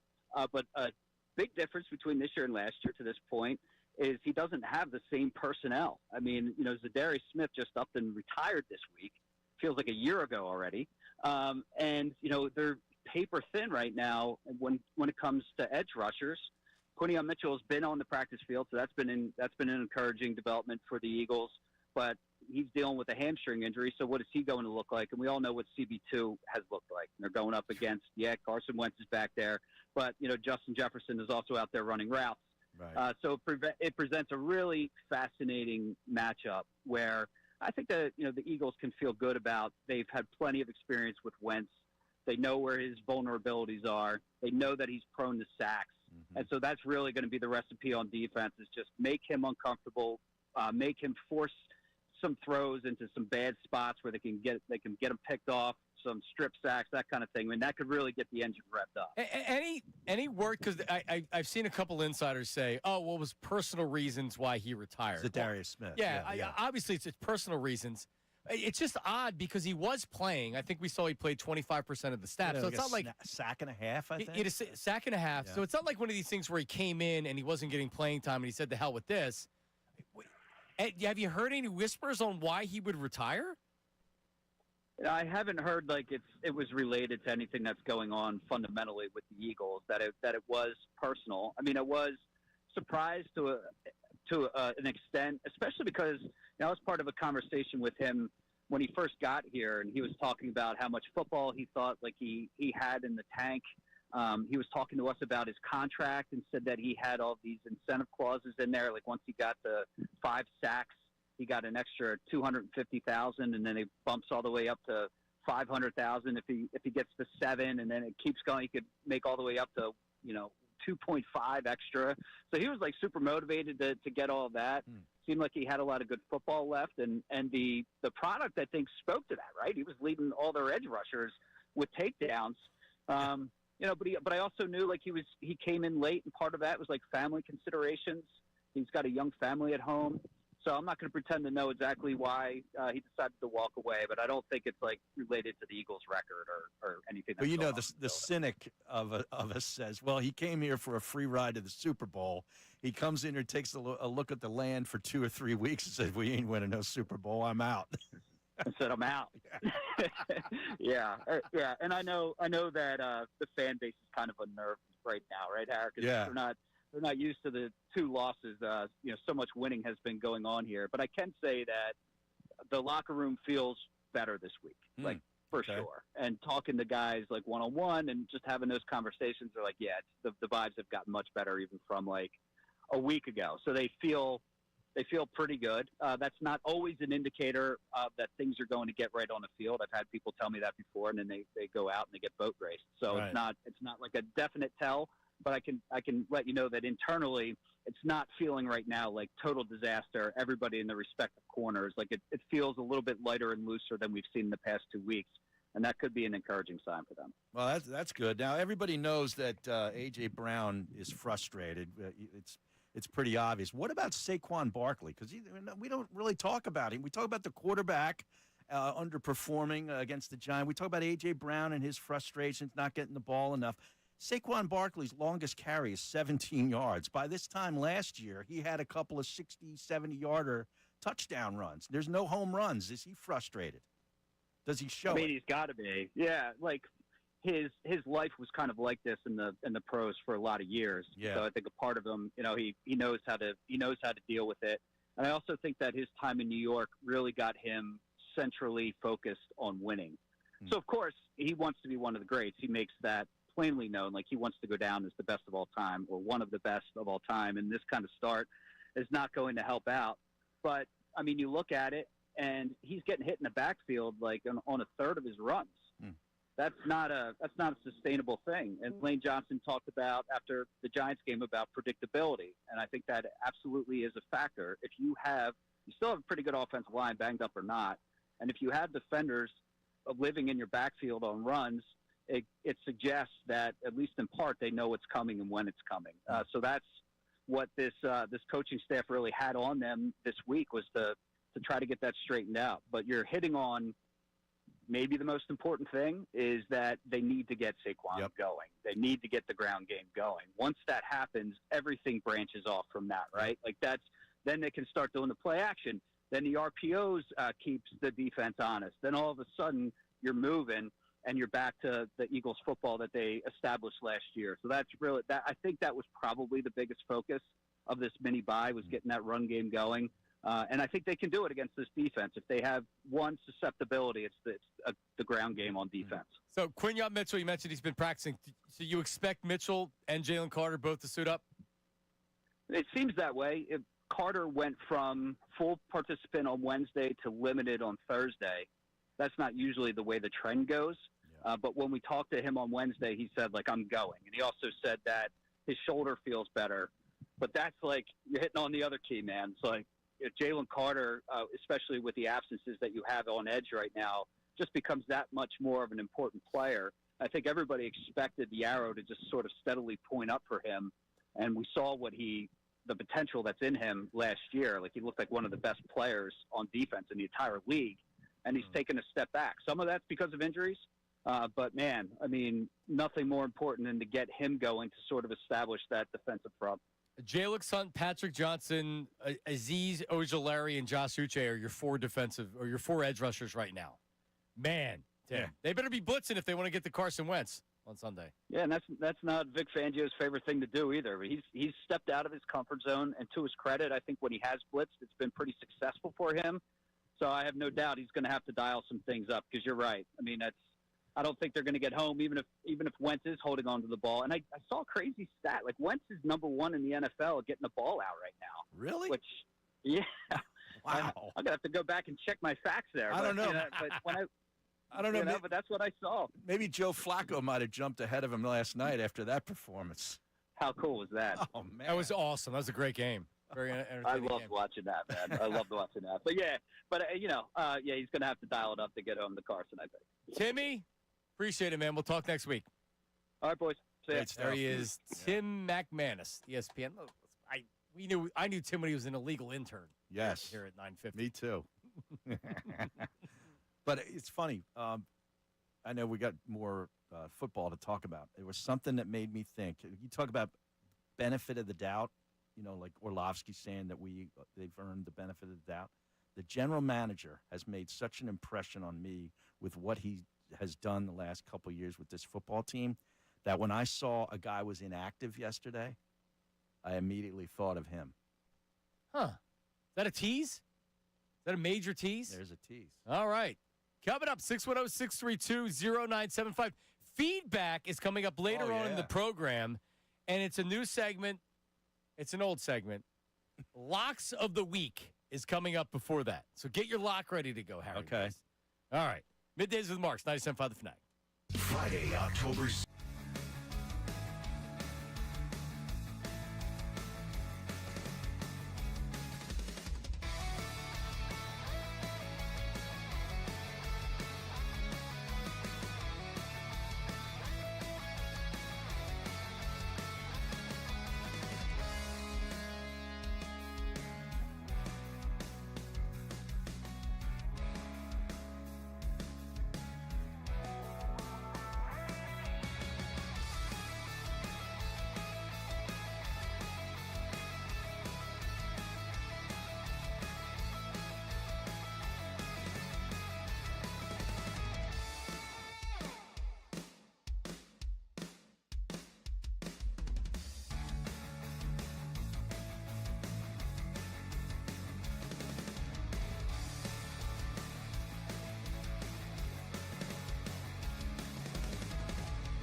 Midday done? Ray done? Done, done, done, done, done. Our lock's coming up next segment. If you want to get in, and you got to get in now, feedback. The email address is 975feedback@975thefanatic.com. Just remember that. And send an email with your feedback of the show, something specific. Go to Bust Balls. You can also text 610-632-0975. Put feedback and leave your name and location. At the end of the show, final segment, we go to the feedback line. We have an AI voice, not Allen Iverson, artificial intelligence voice that reads. It's funny to me, too. Yep. Could we get a fake AI voice to do it? I guess we could. I don't know, Ray. Have to enlist you on that. So. Anyway, there you go. So that's coming up here. Harry Mays. It's coming up here. So you're picking the Eagles to win. Yeah, I think the Eagles find a way to win. That's all. It doesn't have to be aesthetically pleasing. You just got to figure out a way to get a win. That's all they need right now. And I think they'll get it because they'll make Carson Wentz frenetic and turn it over. That's how you win the game. I want to say I agree with you, but then when I look at the defensive ends, I say, well, all right, well, so is this the week that Jahad Campbell starts getting snaps as edge rusher? Remember when they drafted him? Yeah. The comments after in the first press conference after they drafted him, they said, well, he was originally recruited to Alabama as an edge rusher. And then because of injuries to linebackers and things like that, they moved him to be an outside linebacker. But I think they looked at him as a Micah Parsons type edge rusher that starts his career as more of a traditional linebacker, and then depending what happens, they could move him down to edge rusher, which is a much more valuable position in today's NFL. Right, or if you're Vic Fangio, you just move him all around. Yeah, I love the way he used Bond last year as a blitzer, as a traditional linebacker, or whatever. So you may need, this is just out of pure desperation that because you need guys that can get to the quarterback, especially remember when they won the Super Bowl in their first Super Bowl, their corner, Ron Darby wasn't great. Jalen Mills wasn't great. They got to the quarterback with multiple guys. Chris Long. Which makes those guys look better. Right. Yeah. Now, if you can't get to the quarterback, the last thing you want is whoever's playing opposite of Quinyon Mitchell running around back there for 6 or 7 seconds. I already know how that's going to work. Yeah. That's death, as they say. Yeah, because Addison's really good, too, the other wide receiver. Yep. So somebody's going to Quinyon can only cover one guy. He can't cover both. Right? And hopefully he can stay in for the entire game. That's the thing that concerns me the most because it's a soft tissue hamstring injury, which they just don't typically go away in 10 days. Right.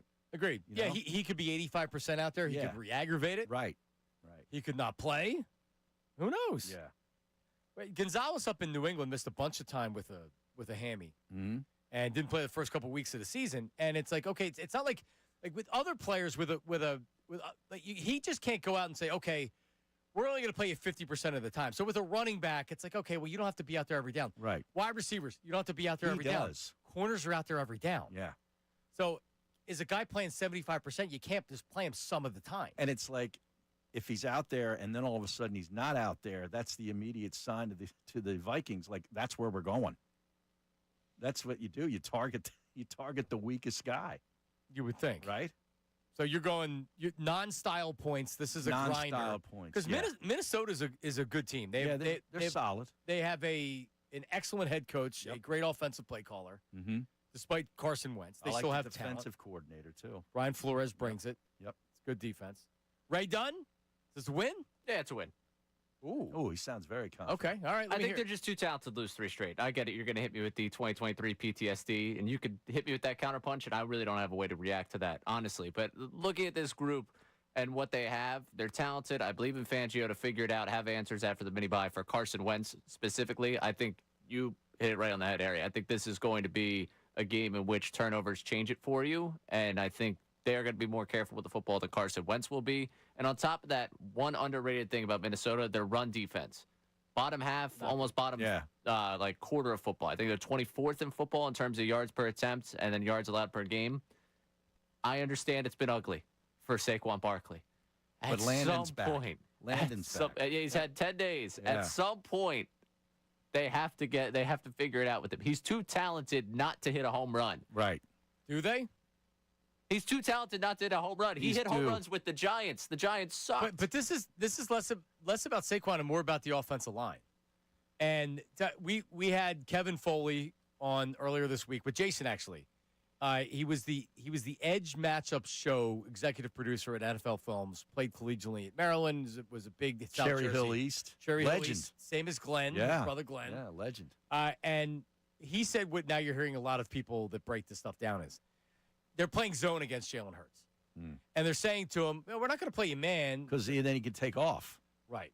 So they're playing zone. They're keeping everything. And now you're going to have to find the soft spots in the zone, and you're going to have to throw over guys' heads, and you're going to have to throw, like pretty much between the secondary and the linebackers.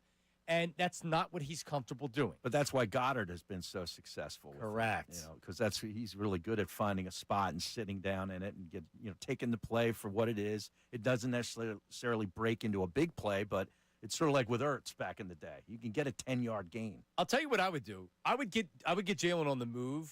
I would get him out of the pocket and put the pressure on the defense to, hey, he can throw or run.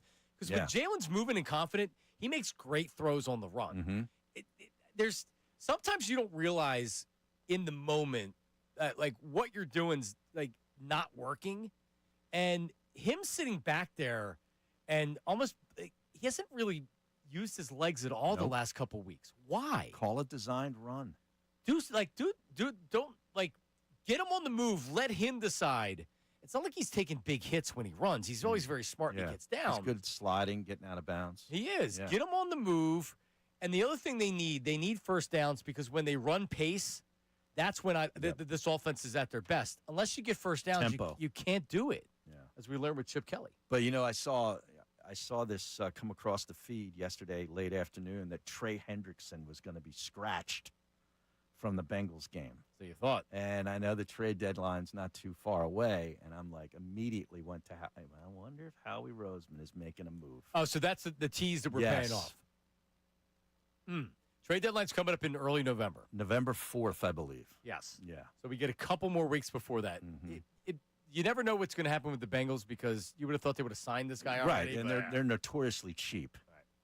So they haven't. They brought him back because they redid the deal and they gave him additional money and things like that. But if they were smart, based on and them winning last night doesn't help the trade Hendrick thing. But if things fall apart after this, no, because they stay in it. They stay in it. They're 3-4, and they're going to get Burrow back at some point late in the season. And the Steelers have 2 losses now. The Ravens have been a disaster. The Browns, obviously, the same thing. So the division's still right there. The Ravens could win that division. They could. They still could at 1-5. They have a real soft spot in their schedule coming up. About 7 really winnable games, and Lamar's coming back. And we've seen them. They're too. And they've been crushed by injuries defensively. Yeah. But they have too much. Like Lamar Jackson's too talented to where they're not going to at least kick it into gear a little bit. So what do you give up for Hendrickson? I don't know. But my point is like I'm so conditioned to think that Howie Roseman is going to make a big splash move that I start thinking that way. Well, he needs a corner or a defensive. Yeah. You need help on the line. You need an edge rusher. Yeah. 610-632-0975. We'll check the text line. The locks of the week. And this is a humble brag. I won't even say it's not. It's a humble brag. Last night, my Bet Parks pick of the day was the Bengals plus 5.5. But I also included possible outright in the game. I sensed it. Outright. Tomlin complaining about trading in division. And it's like, why are you discussing that the week of a game? You're complaining about Andrew Berry trading a 40-year-old quarterback. Like, are you spooked by Joe Flacco? Yeah. And Joe Flacco came out and looked like Joe Flacco 10 years ago. So don't let me catch fire on these games, Harry. Cleveland did it intentionally to screw the Steelers. That's a good move by them. Yep. I don't blame them. All right, locks of the week are coming up. Your reaction, text messages, and all of that as well. It is Middays with Marks, 97.5 The Fanatic. Now on 97.5 The Fanatic Sports Update. More of the same. I'm Ray Dunn with this Fanatic Sports Update. And Rob Thompson, Dave Dabrowski both met with the media yesterday following the Phillies postseason exit a week ago at the hands of the Dodgers. Thompson and Dabrowski preaching a lot of the same messages we've heard a number of times already. Thompson saying he's comfortable with this current core. Dabrowski did say it's impractical to retain all of Kyle Schwarber, JT Realmuto, Ranger Suarez, and Harrison Bader in free agency this offseason. So at least one of those guys won't be in Phillies pinstripes come March. Rob Thompson apparently will get a year extension at some point this offseason, as he'll tack on a year or two his current contract, which goes through next season. Dombrowski believes this team going into the offseason doesn't have a gaping hole. The reality of it is we have a lot of solid players in our lineup. There's not a gaping hole. Sometimes guys just have to do a little better than they do, and you hope you get them hot, and you look to get a little bit better here, a little bit better there. We'll see if they get a little bit better this offseason. Eagles, Vikings, Sunday at 1 o'clock. We spoke to Tim McMahon of ESPN right around 1 o'clock today. You can listen to that one more time on the Fanatic app or 97.5thefanatic.com. Looks like the Birds are going to get Carson Wentz against them as the quarterback for the Vikings. And the Thursday practice report for the Birds had Grant Calcaterra not practicing, Jalen Carter and Landon Dickerson both limited. This update's brought by Fox 1. Fox 1 is your home to stream live sports from NFL on Fox to Big Noon Saturdays, NASCAR, and more. This week, don't miss your Nittany Lions take on Iowa. Download the Fox 1 app to stream Fox 1 live sports streaming now. I'm Ray Dunn for 97.5.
Yep, sports talk you trust, even with me and Harry Mays behind the mic. Two very untrustworthy souls. And Ray, who every story starts with, "Well, I was out drinking." Yeah. Good job, Ray. It's just been a rough day, all right? It's been a rough day of stories that we've started. You guys started talking about the parade, and I was going to give you a story there, but I was like, I feel like now we're going to just start what's the story? Well, what's No, the story? I mean, it was a story that much like that. My parade afternoon. Nearly missed a flight to New Orleans because of it. We had a Was this parade 1 or parade 2? parade 2. All right, Oh, parade okay. 1. Think about how old I was for that. You were in high school. Don't I tell know. me. Yeah, I was in high school. You were in high school. Right. Well, I guess the younger kids now aren't drinkers in high school. That wasn't the case. Oh, no, that's not what I was saying. I was just saying I wouldn't be sharing that story on the air. Gotcha. Right. Gotcha. All right. So you had fun at parade 2. Parade 2, yeah, great time. Great time. I believe it. All right. The Football Friday brought to you by Norristown Chrysler Dodge Jeep Ram. Driving to great deals at the fall sales event at Norristown Chrysler Dodge Jeep Ram and get wicked good deals all month long on a Chrysler Dodge Jeep or Ram. Visit NorristownChryslerDodge.com. Our locks come up in a second. I actually have to go home. When I pick the kids up from school, we are decorating for Halloween afterwards. Is that right? So is you carving out a pumpkin? No, I'm putting up the decorations. Oh. The outdoor decorations. And the indoor decorations. But I have to find the outdoor decorations. Dude, I've seen so many people in the area where, I live decorating. They go crazy for Halloween decorating, like more so than at Christmas It's time. gotten out of control. Yeah, like these giant, 20-foot high skeletons You and see, stuff in the front yard. Who has them? Because I see them all over the place. Yes. Somebody's selling them, and they can't be that expensive. Or maybe they are. Who knows? But I saw the same thing. Yeah. When you say 20 feet, 20 feet. Yeah. I see a ton of them, too. Yep. Ray lives in the city, so I didn't see any of this stuff. I don't know. We got some people all No, he decorated. sees real skeletons in Right, the yeah, city. you're seeing. Who decorates with 20-foot skeletons? We got people in North Really? Liberties. Got Yeah? a whole setup. But it's more like on the side of the house than it is because there's obviously not a Yeah, front you yard can't to do put it. anything there. All right. On Some the people in the stoop, front yard. A yeah. 20-foot Yeah. skeleton on the stoop. I'm out on the Halloween decorations. Yeah. I got enough Christmas decorations. Do you think that I decorate for Halloween? I already know. It's a rhetorical question. Do you think I decorate for anything? No. Exactly. Does your wife? No. So really, you don't not No. even have like a She fall feel to it? She doesn't. Well, we'll put a tree up for, Okay. for holidays and like some stockings and stuff, but that's it. Well, that's cute. Yeah, very cute. Let's get to our locks of the week. We want to welcome, love it. Want to welcome a new sponsor to the program, Liberty Safes. Liberty Safes in New Jersey. They're going to sponsor the lock of the week, so thank you for joining the program. Liberty Safes of New Jersey, the largest selection of safes in the tri-state area. Showrooms in Mount Laurel and Hamilton Township. Liberty Safes, that's with an S, SAFES, NJ.com. LibertySafesNJ.com. You look like a guy that needs a safe. Yes. Documents, handgun. I have a safe. Yeah. Yeah. It's a good thing to have. Yeah. I guess I need one. Well, I have one. It's just not a great one. I need to go to Liberty Safes. Ray, I you have a also safe? need one. Yeah, no, I don't have a safe. You don't have anything to put in a safe. Yeah. I mean, I probably Couple have years. something that's valuable. I would What? think. I don't know. A baseball card? Well, like your high school class ring or something? No, we didn't get those. All right, we're each gonna do one official game, and then Harry might have a bonus game or two. I am going to start, or my game is going to be the where is it? Why can't I find it right here? So what normally happens after a coach gets fired is you get the bounce in that first game. Yeah, like the backup goalie theory. Right. Yeah. So since 2010, interim coaches have went 20-12 against the spread in their first game. All right. So the Tennessee Titans made a coaching change this week. They're 7-point underdogs against the Patriots. Yeah. The Patriots have been rolling. Drake May looks like an MVP candidate. They beat Buffalo, and then they got a win last week as well. Yep. They go down to Tennessee, and it's easy to have a letdown game against the worst team in football. And it's Vrabel going back to Tennessee. Yeah. Yep. A lot of storylines. I'm not telling you they win outright, but I'll take the 7 points. I will too. I'll take Tennessee +7 over the New England Patriots. I like that pick, and I liked it even more when I heard Salciunas take the other side of it this morning. Oh, my God. Yes. Where's my kid's bank account? I'm going all in with it. All right, Harry, what do you got? All right, I'm going college, but I'm staying in the state of Tennessee. Oh, We're going to Nashville. Vanderbilt is smelling themselves right now because they're ranked. And they got a quarterback that they've been very excited about. This kid been there 2 years now, transferred in from New Mexico State, Diego Pavia. And he's a fun player to watch. But they're up against the LSU defense. And LSU knows that they got to win to stay pace in the SEC, to stay in the playoff hunt. The defense is going to stifle that kid. LSU is getting points, but I'm taking them on the money line. It's very short, plus 104 at Parks. The LSU Bengal Tigers. Ooh, I like it. Do you have bonus picks as well? Well, I can put that in a parlay with the New York Jets money line against the Carolina Panther. Ooh. And the Temple Owls laying 11.5 points. The Temple Owls are laying 11.5 points. Outright. Exactly. Domination. It pays $6.72 at Parks. Wow. I like that. There you go. All right, there's Harry Mays. That's all fully researched. And if you don't get it, the rest of the season's free? It's free, yes. Okay, there you go. All right. Easy one for you here. I'm just reading a line. Things opened up at 1.5 for the Packers and the Cardinals. Packers on the road in Arizona. They were favored at 1.5. That's gone all the way up to 6.5. Packers are smoking them. Okay. All right, I like it. So Packers 6.5. Yep. Minus 6.5. All right, Packers minus 6.5, Titans plus 7, and Harry's mess. Yeah, that's crazy because that's Gannon's team out in Arizona, and they had that player that dropped the ball going over the goal line, and then he kind of hit him. That's kind of disrupted that whole team. That team could really go in the tank. The Cardinals. And he was featured at News at Noon this week because he was asked about, what was the question that he was asked? When did you learn to take the emotion out of adversity? You want to play it real fast? And he said, and he goes, when our quarterback got arrested. And he didn't say anything else. And then someone goes, all right, thanks, coach. And then he left. But Gannon Weird could end dude. up getting fired. Yet Steichen right now is in the lead for Coach of the Year. Steichen's done a great job. When you really you need a quarterback to win in this league. And Daniel Jones, he's done a really good job with Daniel Jones. Here's Gannon for you. 2007 when our quarterback went to jail. Coach, thank you. 2007, where was that? Atlanta. He was a defensive, a young defensive assistant with the Falcons. Oh, okay. Wow. I didn't know that. I didn't Me know he was neither. there. Me neither until he went weird Gannon on it and made everybody uncomfortable and left. Oh. Thanks, coach. By the way, if you're looking for, I know you love college football. Yeah. So we do a lot of stuff outside of on the air on our YouTube, on the Fanatic YouTube page. Okay. So you should subscribe and check out the content that we have. Not during our show, of course. But this is the first week we're doing it. Uncle Jamie's college football locks of the week. My Uncle Jamie went 19-1 last year in the college football play. 19-1 against the spread? It's documented against the spread. Wow. So we're doing it for the first time this week. We recorded last night. I believe it is live right now. So if you're looking for some college football content, we talk about Penn State for a little bit in the coaching thing, and then we get in. He has 3 locks this week, but you have to watch it to get the locks. All right, so get that on 97.5, the Fanatics YouTube page. Beautiful.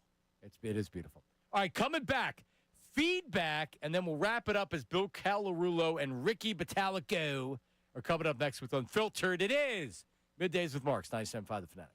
John Kincade, Andrew.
saying, hot. saying, horse, I want to get him on skates. There's like legit like anger.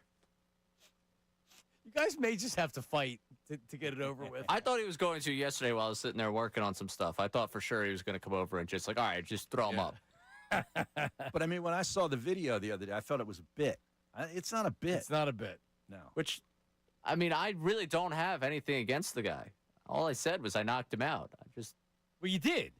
Well, yeah, but now I don't even want to bring that up. No, now everybody's on eggshells because if you say the wrong thing, he might cross-check you. Well, you don't have to bring it up. I will. Okay. Yeah, Harry just did. Appreciate that. Yeah. Harry's another instigator. Yeah.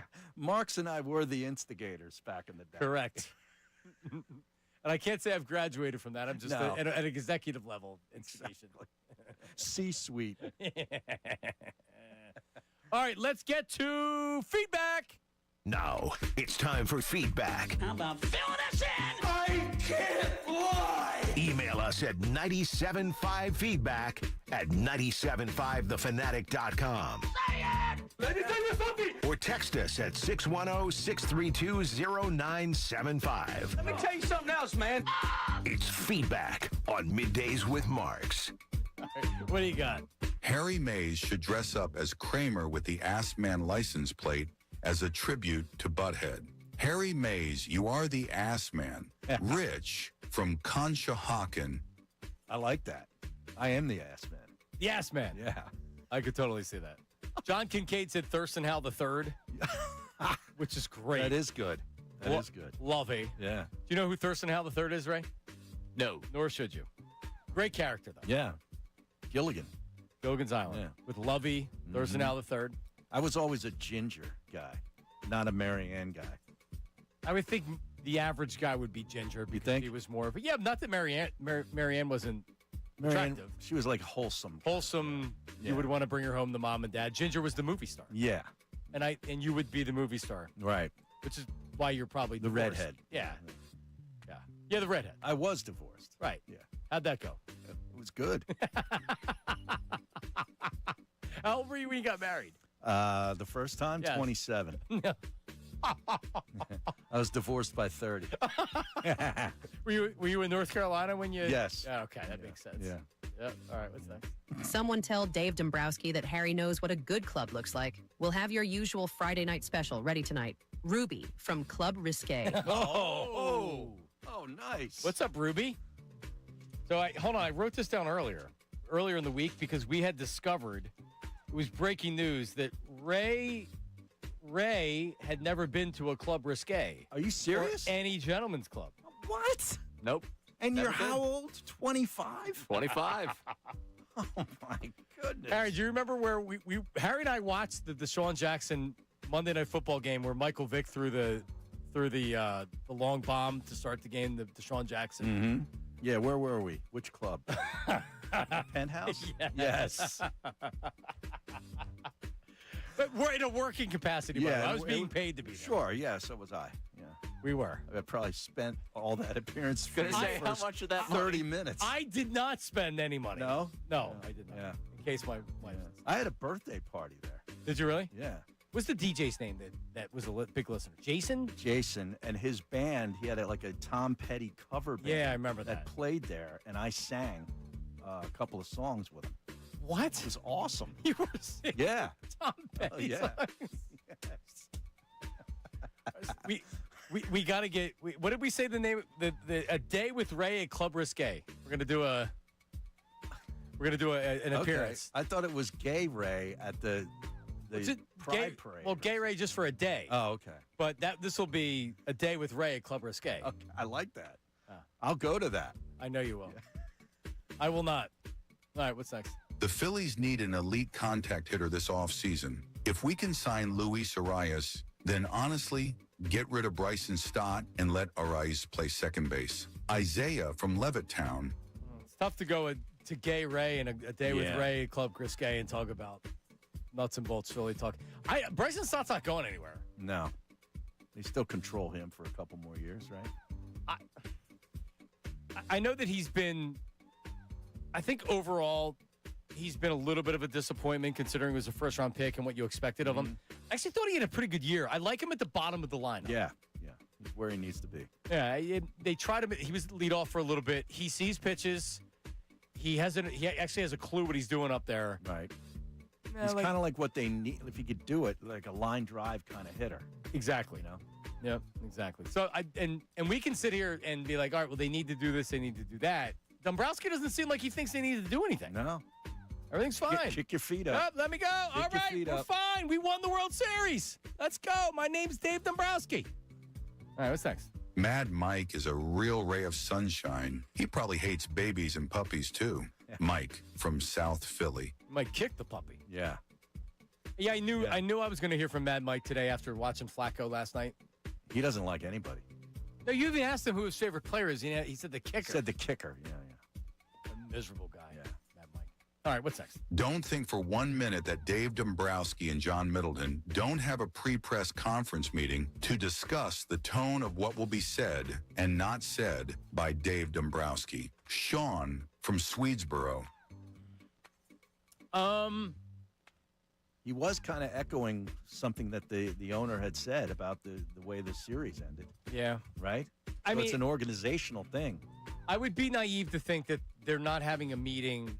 Kevin Gregg isn't down there saying, like, all right, here's what you're going to be asked. Let's go over it. However, Dave Dombrowski is so skilled at doing these press conferences. I mean, are they really having, like with Sirianni, I guarantee you the Eagles are going over everything with Nick Sirianni, right? Yeah.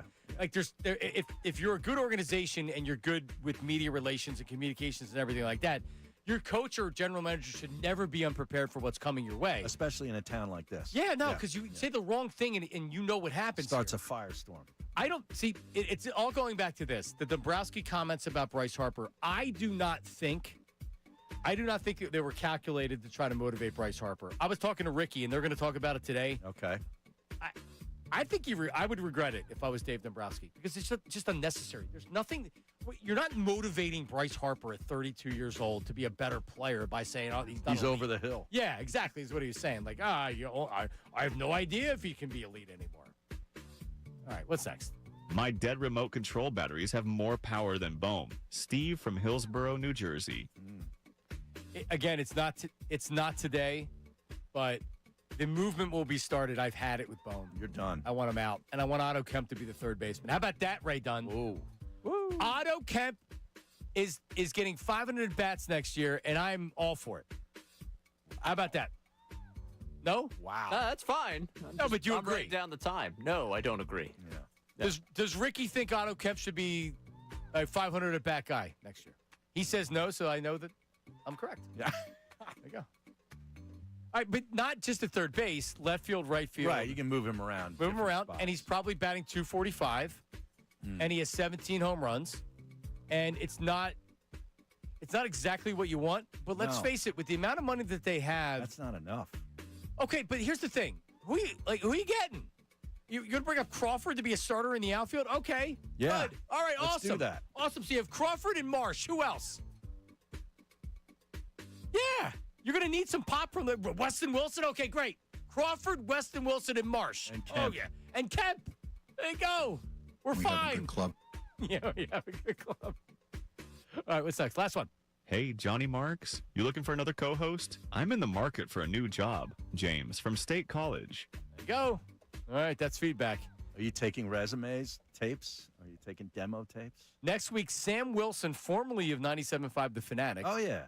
I think she's going to be joining us. Okay. Now, content creator for Bet Parks. And we're going to have some other people coming in. Just finalizing all that. So, sure, I'll take resumes. It's like live auditions, Ray. Yep. I'm enjoying this. Yeah. It's been good. We'll do it for the rest of the year. There might be some new voices that come in here in the next couple of weeks, the next week or so. Including Harry Mays will be on twice again next week. Okay.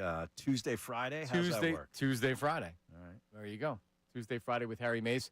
The guys are coming up next. I'm curious the day after because they had the benefit of listening to the press conference and then going on the air. We were on the air during the press conference, but still, everything I heard from Dombrowski yesterday, it's so much worse the next day. Mm-hmm. So it'll be a good drive home with Colarulo and Ricky Batalico. That's coming up next. Unfiltered. Harry, appreciate it, man. Everybody have a great weekend. and we will talk to you on Monday after an Eagles win or after Eagles loss. But we'll talk to you then. See ya. Now on 97.5 The Fanatics.